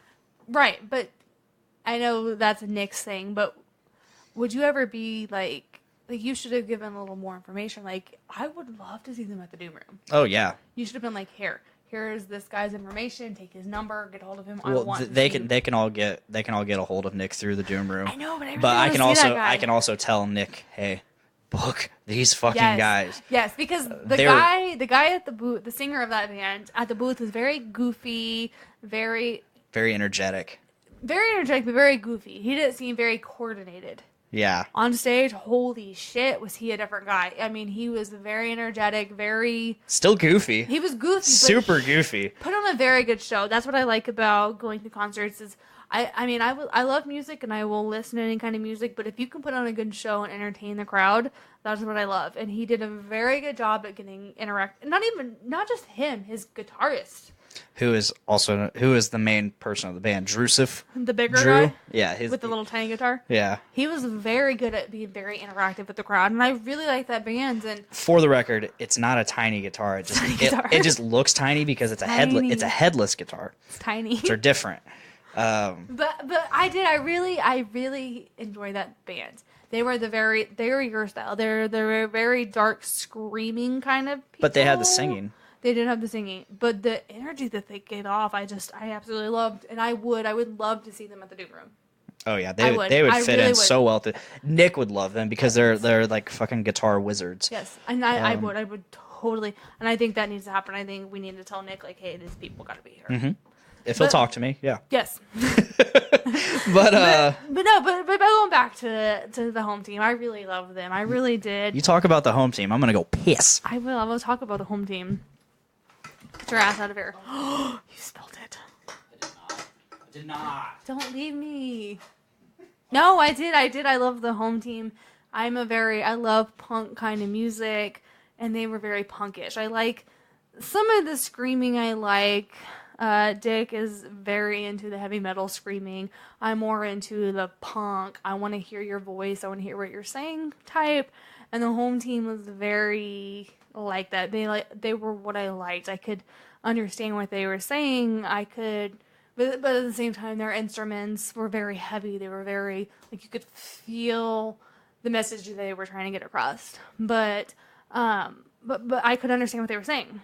So instantly, he knew right away I was going to like them. And I did. I fell in love with the music that they were playing.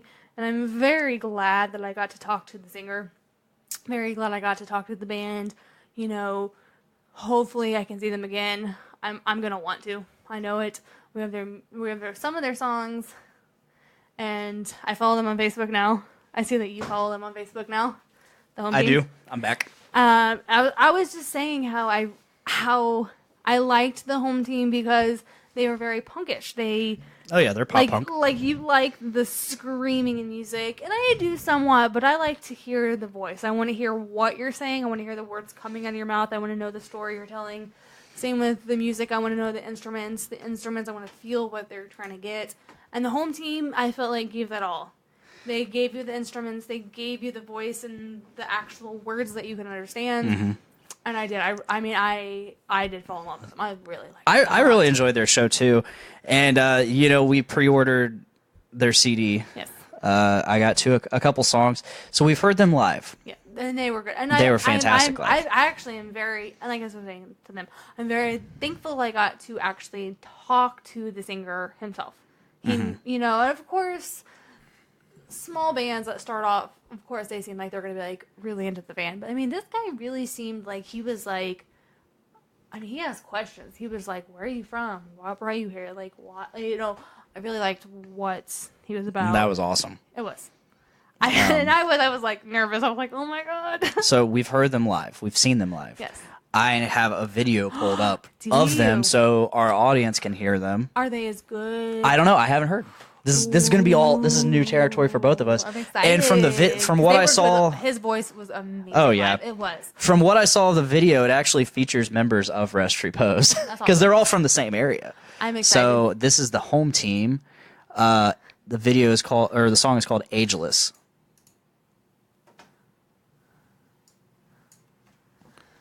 Some dead silence. Oh, there's Fluff. Fluff and Tony. The singer's name is Brian. Hey, check it out. This band's called The Home Team. It's like they're still in high school or something. Oh, there's Austin. I can't read. This is awesome. What are you guys going to play? I don't really care. Just go for it. I love it.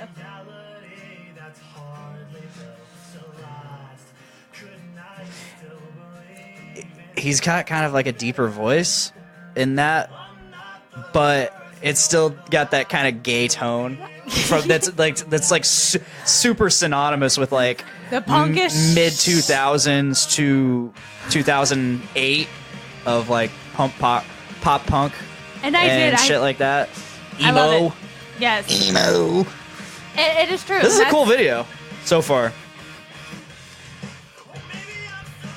I do. I love Oh his my voice. god, this sounds so much like that era. I love it. See, that's what I love. Yeah. Oh my god. I love it. I really enjoy the fact that Fluff and Tony did this with them, because they're both really funny guys, really cool dudes. I wish I could have got to talk to them. The singer, like I said, I love his voice, but not only do I love his voice, I love that he's entertaining. He makes it very entertaining for the crowd. You know, in between songs, when they're talking to the crowd, they're getting them riled up. I love that, and that's what he did. He was very good at, like, how are you guys? You having a good time? Like, this is us. And I love that he was like that. Mm-hmm. I don't know. I'm just, like, crazy obsessed with his voice. I love it. This is a good music video. It is. I feel like I'm in high school right now. Because, like, you got the music aspect, you got the band, and you got stuff going on outside of just the band. Like, you got Fluff and Tony there, and they're auditioning for something. And, like, the singer's now on top of the audition table, and Fluff is staring up at his crotch. Speaking of crotches, his I think it was his guitar player's crotch was in my face, like, the whole night. Oh, yeah. Awesome. And Jared Enjoy Dines. it? Did you enjoy it? I did. No. Huh? Jared Dines' crotch was in my face all night, too. It was in my face, too. It was right I up. enjoyed every second of it. He was right up. Look. Oh, there's Austin again. I mean, I would be happy if... I gotta find a picture they posted of Austin. I would be happy if Nick got these people to come into the Doom Room. That'd be really cool, too. But like I said, it's harder for them because they're in Seattle. I know, but oh my god. I would pay them to come. I would literally give them all my money and just be like, listen, please come here. Please sing for me. I saw that. Yeah.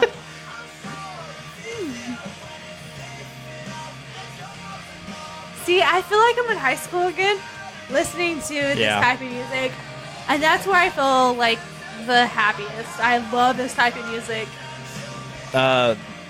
This picture I'm looking at, it's on Austin's and Rest Reposes and probably everybody in the band's fucking Instagram, but it shows a picture of them in the crowd, which was really cool because we were in the picture. We were in the crowd picture for Berlin. I didn't think we would get to be in it, but they probably didn't get to hear any of that.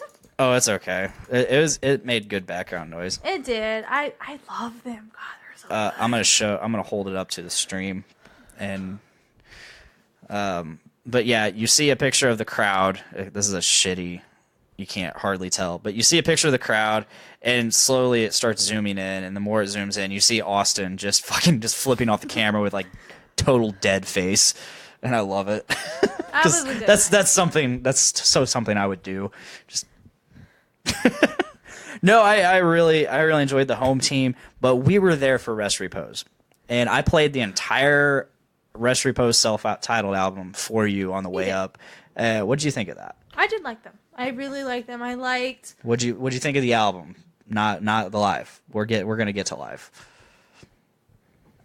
See, I didn't really pay attention too much to the album, just because it was a long drive, and I was just like, I'll just play something. So honestly, yeah. And I'm sure you've more than likely heard me play their music there was before. a song that I was like, oh, I've heard this one before. But the live I did love. They were, like I said before, I will listen to any music, especially live. I love going to a concert. And with you, I've gone to more than I have ever been to, and I love that. And you've been to more concerts with me than any other girl I've ever been with. And I love that. And I love, as long, maybe it could be shitty music, but as long as they're putting on a good show, I'm gonna enjoy it. Yeah, I am. And it's hard for me to just sit there and just listen to it. I have to move. I am. I will dance. I will move somewhat. And if they can make me move, then it's good. It is. And they did.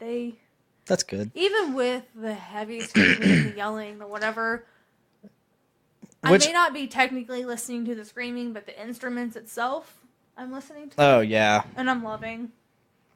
I don't know. I'm like my daughter. I can't listen to music and not move. We just kind of move with the music. Dance. So I've been a fan of Rest Repose since its inception, and this is their second singer. The first singer, he was really good, but he is not this guy. This guy does it all. The first guy, Vince, he couldn't scream. Which when they set out to find a new singer, they specifically said, we're not looking for someone who can scream. Like, we don't care about that. I like that. And because the music didn't really need it. I hear what they're saying. But when Tanner came in, Tanner was like, yeah, because he can do it. And he doesn't overdo it. It's very tasteful with the music, right. Which is something I preach a lot. Is if you can do both, do both. I agree. Sing 100%. where it feels right to sing, and scream where it feels right to scream. That's what I always try to do. I don't try to lean towards anything. No, and I get that because there are points in the song where I'm like getting into it.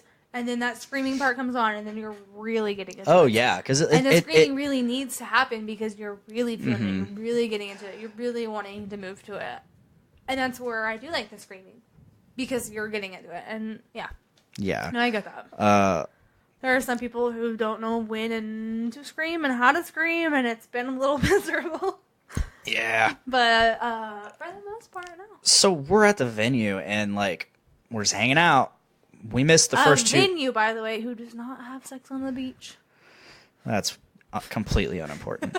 Anyway, so we're just sitting there hanging out. We missed the first two bands, which is okay. Like, I didn't know them. I didn't really. I was there for Rest Repose. That was literally the only band there I knew. We were, and when I was talking to the home team, the singer Brian asked me he's like, "Where are you from?" I was like, "Oh, we're from Lafayette, Indiana," and he's like, "What brought you all the way up here?" And I didn't want to say, "Oh, Rest Repose." You could have easily. I mean, that's the thing though. Like, they're the headliner. Right. And they're the band that everybody there knows. Right. And I could have easily been like, "Oh, we're here for them," but I was like, you know what? I said this right here, all of this brought us up here. That's really cool that you said because that. Because I didn't know him before that, but I didn't go up there. I don't know who Rest Repose was. I don't really know. Yeah, you couldn't be like, my boyfriend's here for Rest Repose. I could have been like that, but no, that's really cool that you said that because I was like this. I'm here for all of this. That shows that you're into the scene, into the music and all that. But no, so we're hanging out, and I start noticing. I'm like, well, singer of Rest Repose just walked by us. Yeah. And then out of the corner of my eye, I see Jared Dines walk by us, and like they were just in and out. I saw Fluff in and out. I saw Tony here and there. I saw every single member. The drummer was the cameraman. Oh yeah, he was for all of the bands before him. He was doing photography. He's been struck by lightning. Did you know that? Holy shit, I didn't know that. Yeah. He was the cameraman. He's the newest member. So Jared used to drum for Rest Repose. Mm-hmm. And then they had Tony on guitar and a bass player, and Fluff was on the other guitar. And then bass player quit, so Tony moves to bass, Jared moves to guitar, and then they get a new drummer. But anyway, and another fun fact about the drummer is he's a dad. He's young. He's a dad. He's young. He's been a dad since he was 13. Holy shit. Yeah, crazy. How old is he now? I'm thinking like 25 or so. No, he's got to be younger than that. He might be. He could be. Holy shit. He's a really tiny guy. He is. He was taking pictures for the bands before. And I thought I recognized him. When he was wandering around with the camera. But you didn't say anything yet. No, I didn't say anything. Until he got up on stage and he was behind the drum set. I'm like, isn't that the guy? Yeah, and I was like, I knew it. No. But no, so we see like all the members just running back and forth between backstage and out front, backstage, out front, probably to their van. Mm-hmm. And I saw Tanner outside. He was talking to somebody, and that's awesome. I really wish I would have had the courage to be like, "Hey, man," and just stop one of them. But at the same time, I'm a person. You know me. I don't even visit you at work. I don't like bugging people at work. You drive by, and I'm like, he drives by my work every day when he gets off, and I'm like, Stop by, I say do not hi. like bugging people at work. I do not like it. I feel Yeah, like their bosses are looking at them like, what are you doing right now? And I get that with singers, like they are people themselves. Well, not just singers, just the whole band. Right. Because they looked like they were on a mission going back and Right. forth. And I'm like, okay, they're doing something. I don't want to bug them. Right. And I get that. I understand completely. You don't want to treat them like they're like on a pedestal. But at the same time, in the industry that they're in, that's what they're getting to. Like they know that's part of it. Tyler says I bug him at work all day long. That's because I believe work that. with you. And you're my life partner. I have to bug you. Tyler, you missed it earlier, but I'm actually Tyler who got a sex change, so you guys could have a better sex life. Yep. You're welcome. I'm Tyler. I don't know who that is. Yeah. I don't know. No, so I didn't want to bug them. They're asking for that kind of life. But no, I totally get what you're saying. And I could have easily, because they're all very approachable and they want you. They've posted about how they want us to come to approach them and talk to them.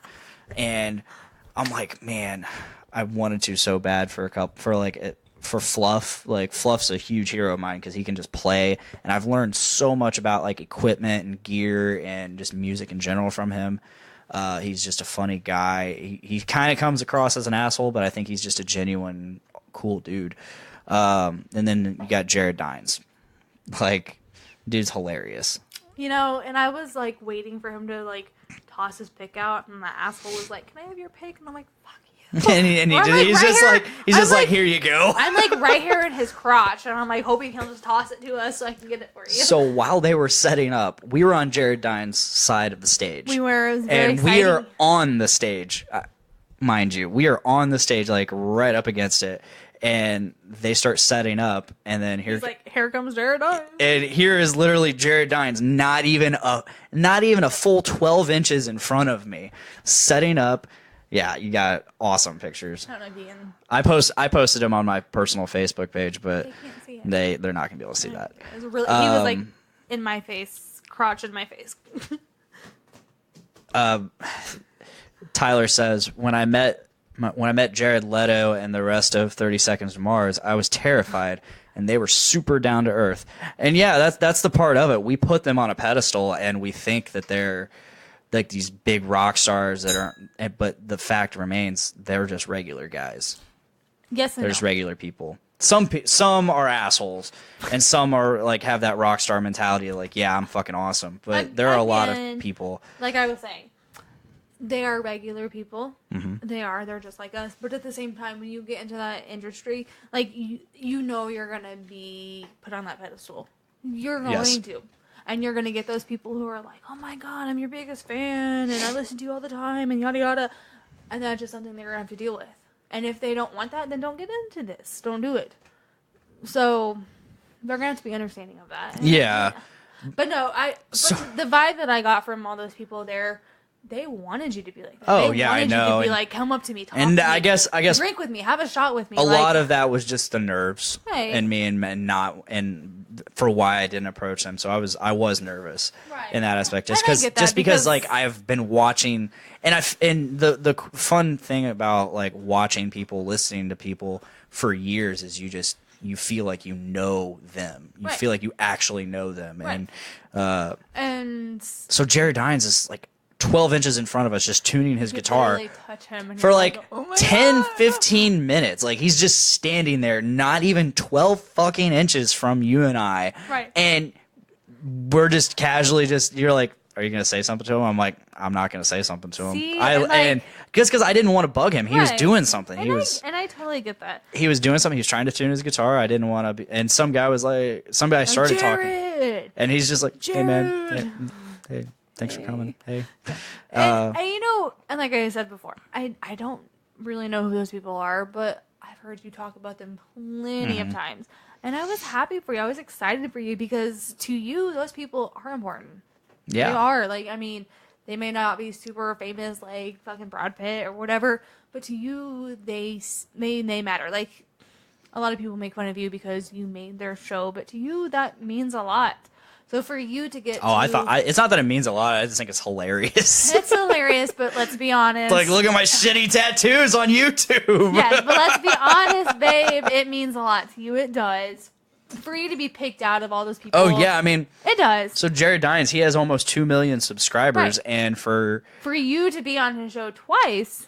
Yeah, for it's gotta mean a lot. even for Edward 40 Hands and my Dat Boy tattoo, so, like that's cool because they say my name, your picture that has my profile picture that has you in it, right? So it's like it's gotta mean a lot. So yeah, the way for me, I was happy for you. Like I mean, I had a great time, but to see you be like really excited, like I know these people or I follow these people, like these people mean a lot to me. Mm-hmm.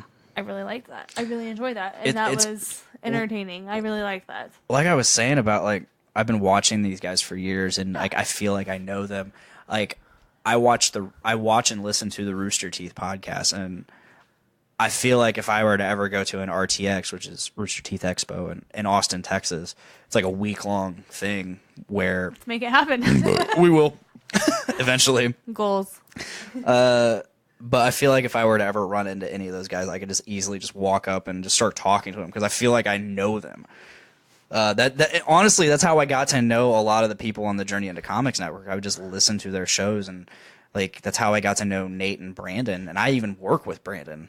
So and I like that. It's people like you who make YouTubers and people like them known for who they are, because I watch YouTube videos, but I'm not subscribed to any kind of channel, I don't follow anybody religiously. I go to YouTube to watch videos, like music videos or how-tos, like things like that. So it's people like you who make those people who they want to be, why they set out to be who they are. Mm-hmm. So I like that. I like that you're like that. I like that you follow them. You know, a lot of people might think it's annoying that you come home and you're like religiously watching, like there have been days when I get home from work and I'm in there in your bed and you're in here watching your weekly videos, and that doesn't bother me because that's you, that's what you enjoy, and that's what you like. Yeah. And if it wasn't for people like you who enjoyed that, then there wouldn't be people out there like that. They make money off of that. Right. Like Jared Dines is a full-time YouTuber. Right. And there wouldn't be people like that who, I mean, that's their life. There's some ridiculous people out there who should not be YouTubers making money off that. But the people out there who are actually doing it for what they want to do need people like you. So that's why when I come home from work and I go in there, I let you do what you do because they need that. They need people like you who are going to religiously watch them and follow them and care about, like literally care about them. And they need that. So. Mm-hmm. And, like that. Extending that, I need that from whoever watches or listens to my show, mine and Tyler's show, Podcastrophe. Like, we don't make any money off of this, right? And but we really enjoy doing it because it's just fun to sit and chat and talk about topics, and hopefully people enjoy what we talk about. So, and I would like to eventually make money off of this, not maybe as a living. I would love to make a living off of this because it's just fun, and if I can entertain somebody, then that's make money great. Entertaining somebody? And make money doing what I love, entertaining people and just talking, then that's great. And maybe I can make a difference in somebody's life because they heard something like a topic, a serious discussion we were talking about, and that changed their point of view for the better or something. And and if I can just be like that entertainment for somebody's weekly entertainment, like Jared Dines is for me, or like Fluff is for me, right? And that's fucking great. And and I love that about you. And that's why from day one I've been a big supporter about this. Because I started this podcast like 3 weeks before we met. 3 or 4 weeks before I met you, and you told me about it, and I was like, yeah, that's awesome. And you've been number one fan since day one, like. And I do. I want you to enjoy what you do. I love that you have a passion and a hobby that you actually enjoy doing. You don't do it for yourself only. You do it for your viewers. You have people that religiously watch you, like Jennifer, your coworker, people like that. You do it for them, and I love that, and I want to support that. And I'm never going to down you or be like, you shouldn't be doing that. maybe someday you'll get to where Jaredine is. Who knows? But Yeah. I'm going to support you every way. And I love that about you. I love that you have something that you can passionately put your heart into. And, you know, this is like one of the first thing Tyler says, Miranda is not your number one fan. That has, is, and always will be Tyler, me. Tyler, you said I was a douchebag. Wait, where was Tyler at when you were like week 3 into this? Because we started talking like week 3 into this. True. We did. We started talking like when he first started doing podcasts. Like he did like 2 or 3 episodes right before we started talking. Yelp. I am his number 1 fan, Tyler. Get away from it. No, if I would love I was to do around this full before time. you were a co-host. Ooh. Oh shit. Now I would love to do this full time. I'm sure Tyler would too, but unfortunately it does not pay the bills. I would love for you to do it too. You're good at it. If both are good at it. If we could devote like our entire life and like all of our energy to it, outside of like our family and whatnot, but like all of our like productivity and work time, if we could devote that 8 to 10 hours a day to this, I will fight you, Tyler. it would fucking be awesome. It would. You know, I have a lot of people give me shit like for you doing it. It's People literally like give you shit. Some people do, like, where you can guess who. just See, like women are just like me, give me time, and you each have to have your own time. Oh yeah, You do, and I do. I as much as I want to be a part of this every week, it's also nice that you get to sit down with your boys and get to just discuss whatever you want and just let it all out. yeah. I mean, And I like that. all we're doing is just hanging out and talking, Right. And it just so happens we're recording the talking.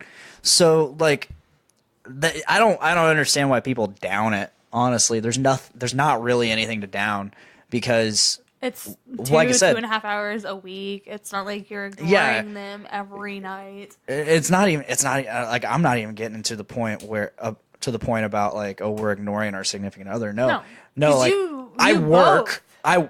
both. Tyler and I both work our asses off at our jobs. Well, not And- only that, you both talk about us every podcast typically in yeah. the chat or in the video. You bring us up like, oh, but there's not our but loved not ones. even talking about like the significant other aspect of it.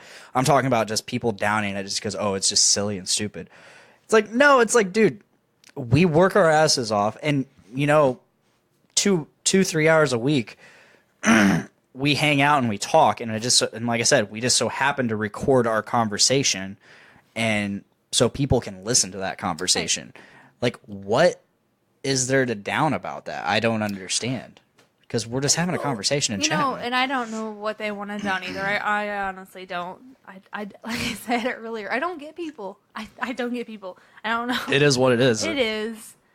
You know, people are so different. People are different than what I am. I don't know. Like I said, I love that you're passionate about this. I love that you want to do this, and I'm going to support it every way. Yeah. As long as you're not wanting to do it every single day and make this your like number one priority. If you were to do it every day, that would be fine. But if you were to lose your like outlook on life or your view on life or like what you like, if it became your more- life, if you were like, no, I can't spend time with you right now, I have to do this. If Like, it became was, if it became like a conflict of priorities, Right. Yeah. No. then I might have an issue. Even still, then I might be like, but The plan is, so the other day I got off work early, about half day, so I could go to a dentist appointment, and then later that day, That is true, Nate. So that day I decided, hey, I'm gonna do like a random live stream where I just hang out with and chat with people that didn't want get to to watch comment, most of that. and I'll watch videos, I'll just chat, I'll talk about whatever, and then obviously later, it was a Wednesday, so later that day we actually recorded the show. But no, I want, like, it's funny you mentioned, it's like, if you were to do this like every day, it's like, well, the plan is I want to do it at least that every day for like maybe Right. half an hour to an hour every day, And where I'm just sitting here chilling with my fans. right. And I get that. And obviously I work Monday through Friday, 8 to 5. I also now work another job.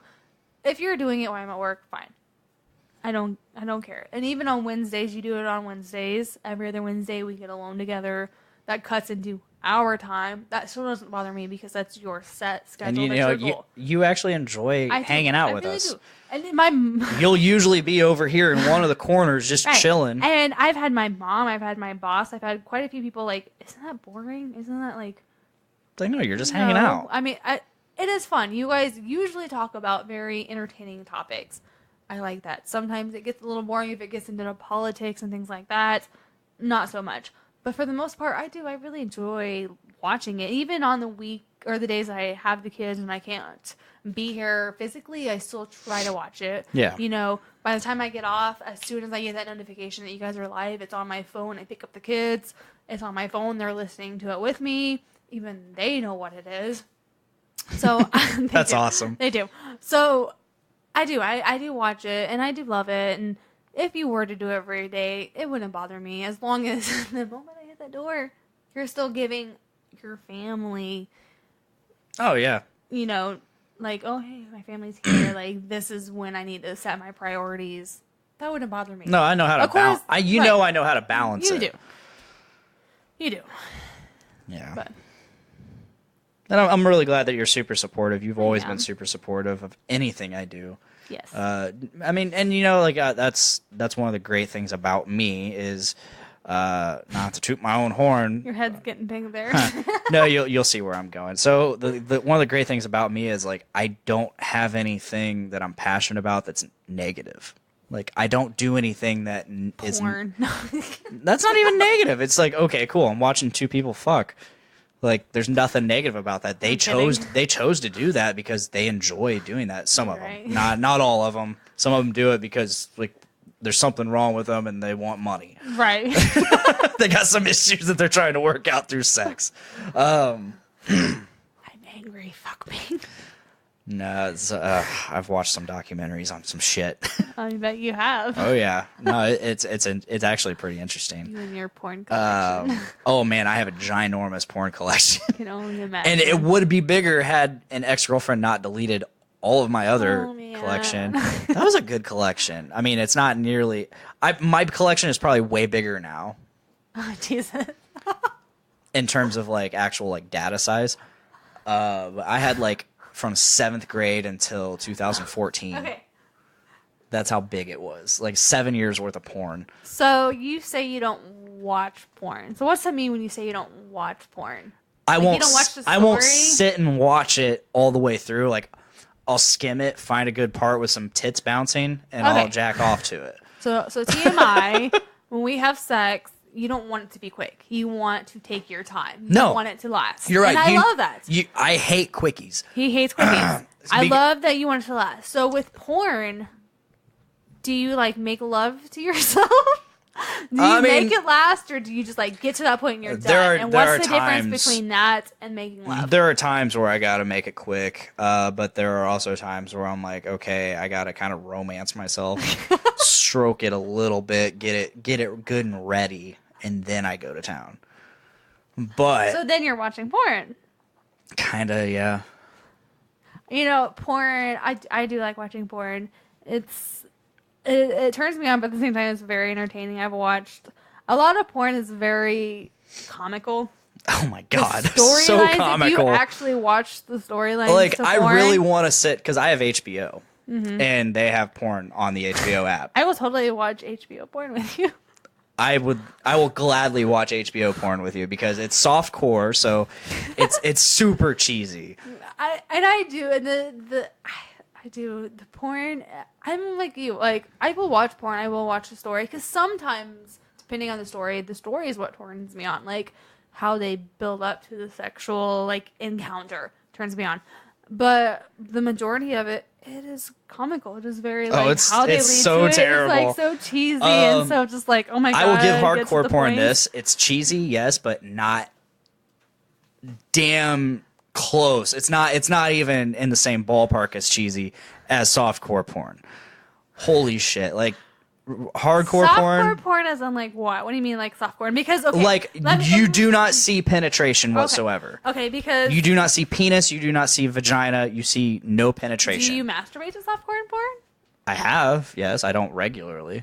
Because okay, so going back to my previous they wear a pouch over their cock. That's weird. And so that way there's like they're not actually rubbing against junk. That's weird. So going back to my previous relationship and how we were Called a swinger cock sock. wise, there were soft swappers and there were full swappers. So the soft swappers, women were the only ones who did anything. So I had been in a couple. My ex and I were in a soft swap relationship where me and the other girl were the only ones who made out. We fucked. The guys watched, and that's it. And then we went back to our own spouse, and then we just watched each other do it. So that's why I was like wondering what soft is to you, because then there was full where everybody traded, like the girls, and then the spouses traded. That was it. Well, in the world of in the world of porn, there's hardcore and there's softcore. Softcore, you do not see penis. I don't think I've ever watched softcore porn. I'm just saying. You barely see vagina. If you do, it's full frontal nudity, but you don't get up close, and you do not see any penetration. Everything is completely fake. Would softcore porn be like strip teasing? Because I watch kinda, yes, a little bit. Like I've watched a little bit, yeah, but no, they'll have sex scene. It's like watching a sex scene in a movie, but you see way more. Hardcore, there is penetration, Obviously. there is penis, there is vagina, there is blowjobs. Penis. Vagina. There's all that. It is legitimate sex. Yeah. Softcore is sex acting. I think the only really technically soft porn I've ever watched is obviously just girls strip teasing. Well, we'll watch some tonight. Oh, will we? We'll watch. Well, no, seriously, we'll watch instead of Game of Thrones, which we are very close to getting her caught up. So close. I don't know if I want to finish after watching Horror. Whatever. Spoiler alert, we watched the episode titled The Door in season 6. It was horrible. She saw how Hodor became a Pokemon. Sorry. Hodor. I think that was worse than the Red Wedding. It was. Oh my god. I know, it is. Because why didn't we talk about this like an hour and a half ago? Because now we're running long. We said this was going to be a short episode, and we're at 2 hours and 11 minutes, almost 12 minutes, and this has been a really good episode. Yeah. We're gonna have to cut it short. I'm gonna have to cut a topic out, a whole topic. Damn it! Just so we can go eat. I'm not even hungry. You need to eat. You've been drinking. Yes. And you haven't eaten today. I need to eat. I need to eat. I'm thinking about going over to Taze River. We always have deep conversations when we're over there. Oh, yeah. And we've had deep conversation today. We have. We get very into it. Don't stop! I know. I don't want to stop either, Nate. You know, we got to stop. Andy is... Technically, we still have 15 minutes. No, I have a roommate. I got to be courteous, you know, like... It's just part of it. It's just part of it. I'm a courteous and respectful person. I do my best to be. I'm honestly surprised that we've gone over 2 hours. I know. I was expecting like maybe an hour and a half.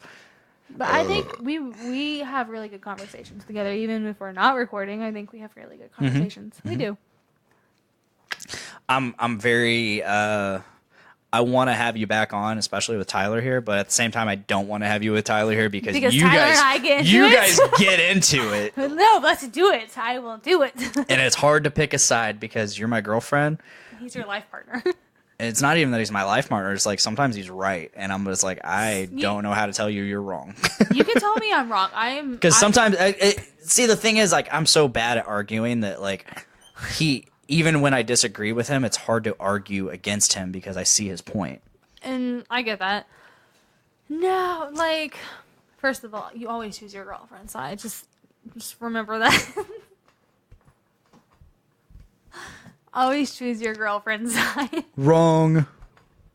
No, I get that. There have been times when Tyler is absolutely right, and there's times when Tyler, has pissed me off because... It seems like Tyler's like, this is my opinion, and my opinion's the only one that matters, and I'm just like, I can't listen to you anymore, Tyler. Fuck off. I love you.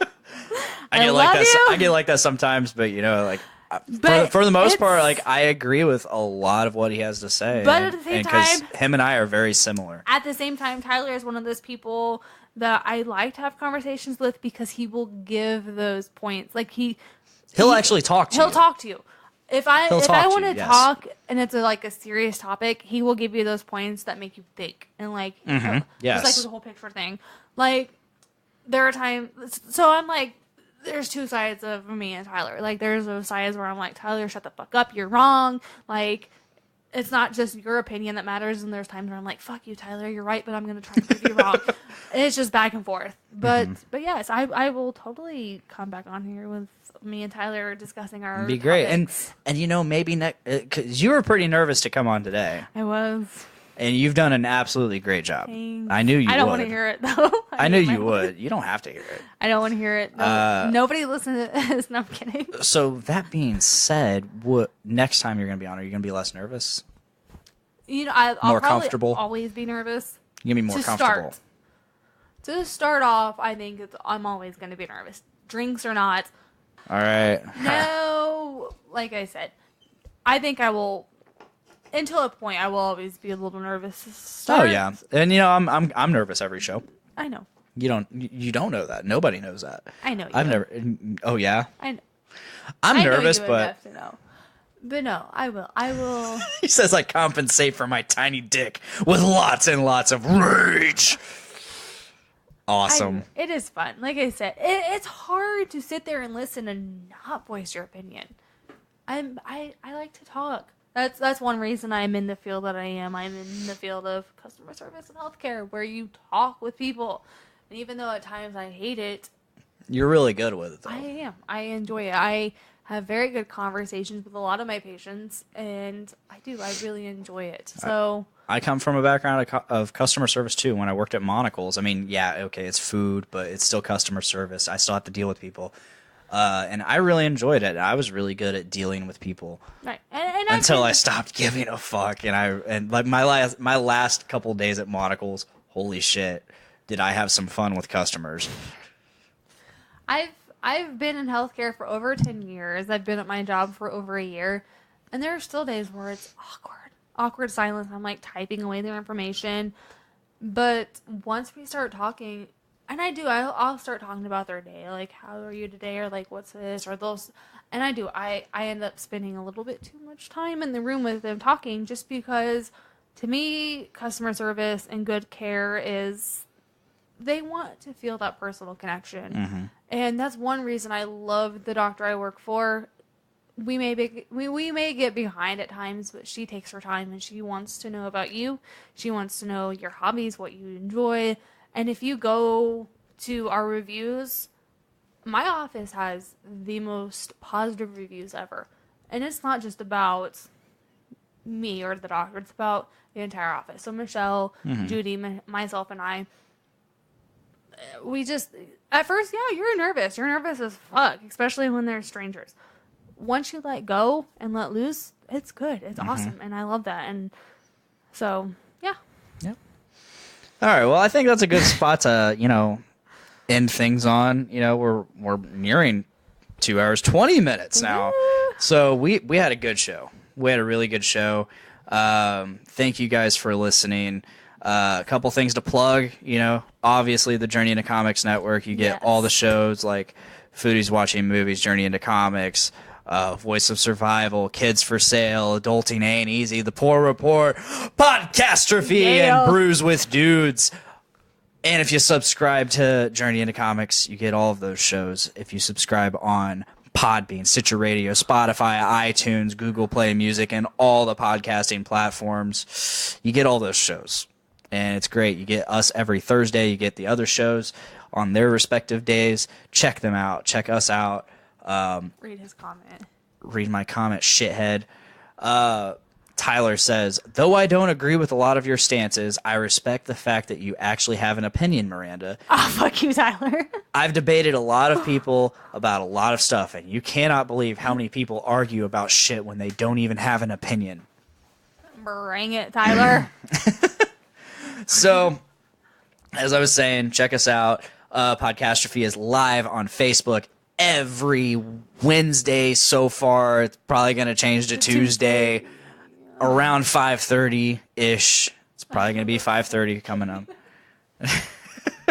Oh, Tyler is just blowing up our feed right now. And for $100, you will donate just $100. You will not get a silicone mold of their dicks. So don't forget that. Don't speak for Tyler. Speak for me at least. Okay, you may get Tyler's dick. However, if you donate $100 to our Patreon, the Journey into Comics Patreon, or we'll you know, give you actually, so we have our own donation tab now. So if you donate directly to Podcastrophe. Miranda.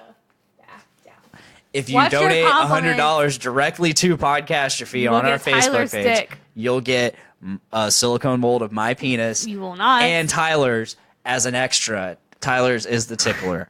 You will not. What's your compliments? All the dicks. Tyler, I want to know what's your Shut up, Miranda. I'm trying to plug. He said that's a compliment to you, Miranda. He was literally complimenting you for like this entire string of comments. Thank right you, here. Tyler. She's been drinking. Forgive her. Anyway, so yeah, coming up, we're going to be streaming on Tuesdays, every Tuesday, live on Facebook. Check us out there, comment, all that shit. You should have an episode where the kids are on there. Like Tyler can bring That'd his be interesting. kid. My kids will be there. They might be a little shy at first, but that would be awesome. It would be interesting. Tyler, bring your daughter. We'll discuss it. Anyway, so thank you for listening. We have LaFiCon in a week. I'm excited. July 30th or June 30th and July 1st. LaFiCon at Carnahan Hall, Lafayette. If you are in the Lafayette area or around us, come check it out. Journey into Comics is hosting all the panels. We're gonna episode 200 of Journey into Comics is gonna be on there Saturday live. So please come down, check us out. We're probably gonna have shirts to sell. I hope. Journey into Comics will, at least. I don't Well, know. Saturday, the network will. It'll be 11 a.m. to 6 p.m. Sunday, it'll be 12 p.m. to 5 p.m.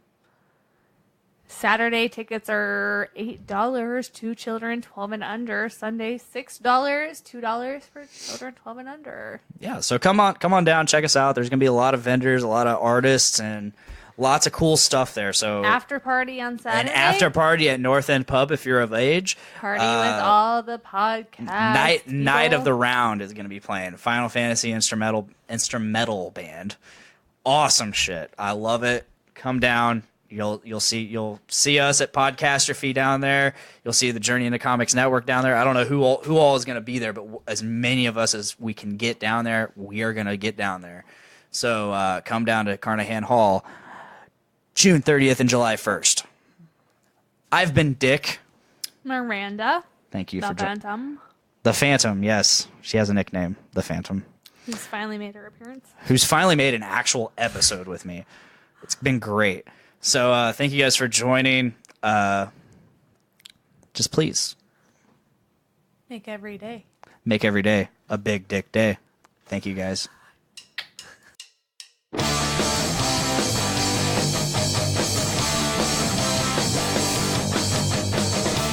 up this morning with my dick in my hand. Girl is to the right of me, just like I planned. It's gonna be a big dick day. It's gonna be a big dick day. It's gonna be a big dick day. It's gonna be a big dick day.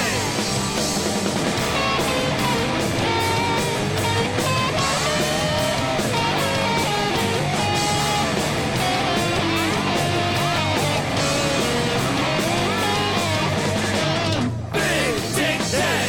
It's gonna be a big dick day. It's gonna be a big dick day. It's gonna be a big dick day.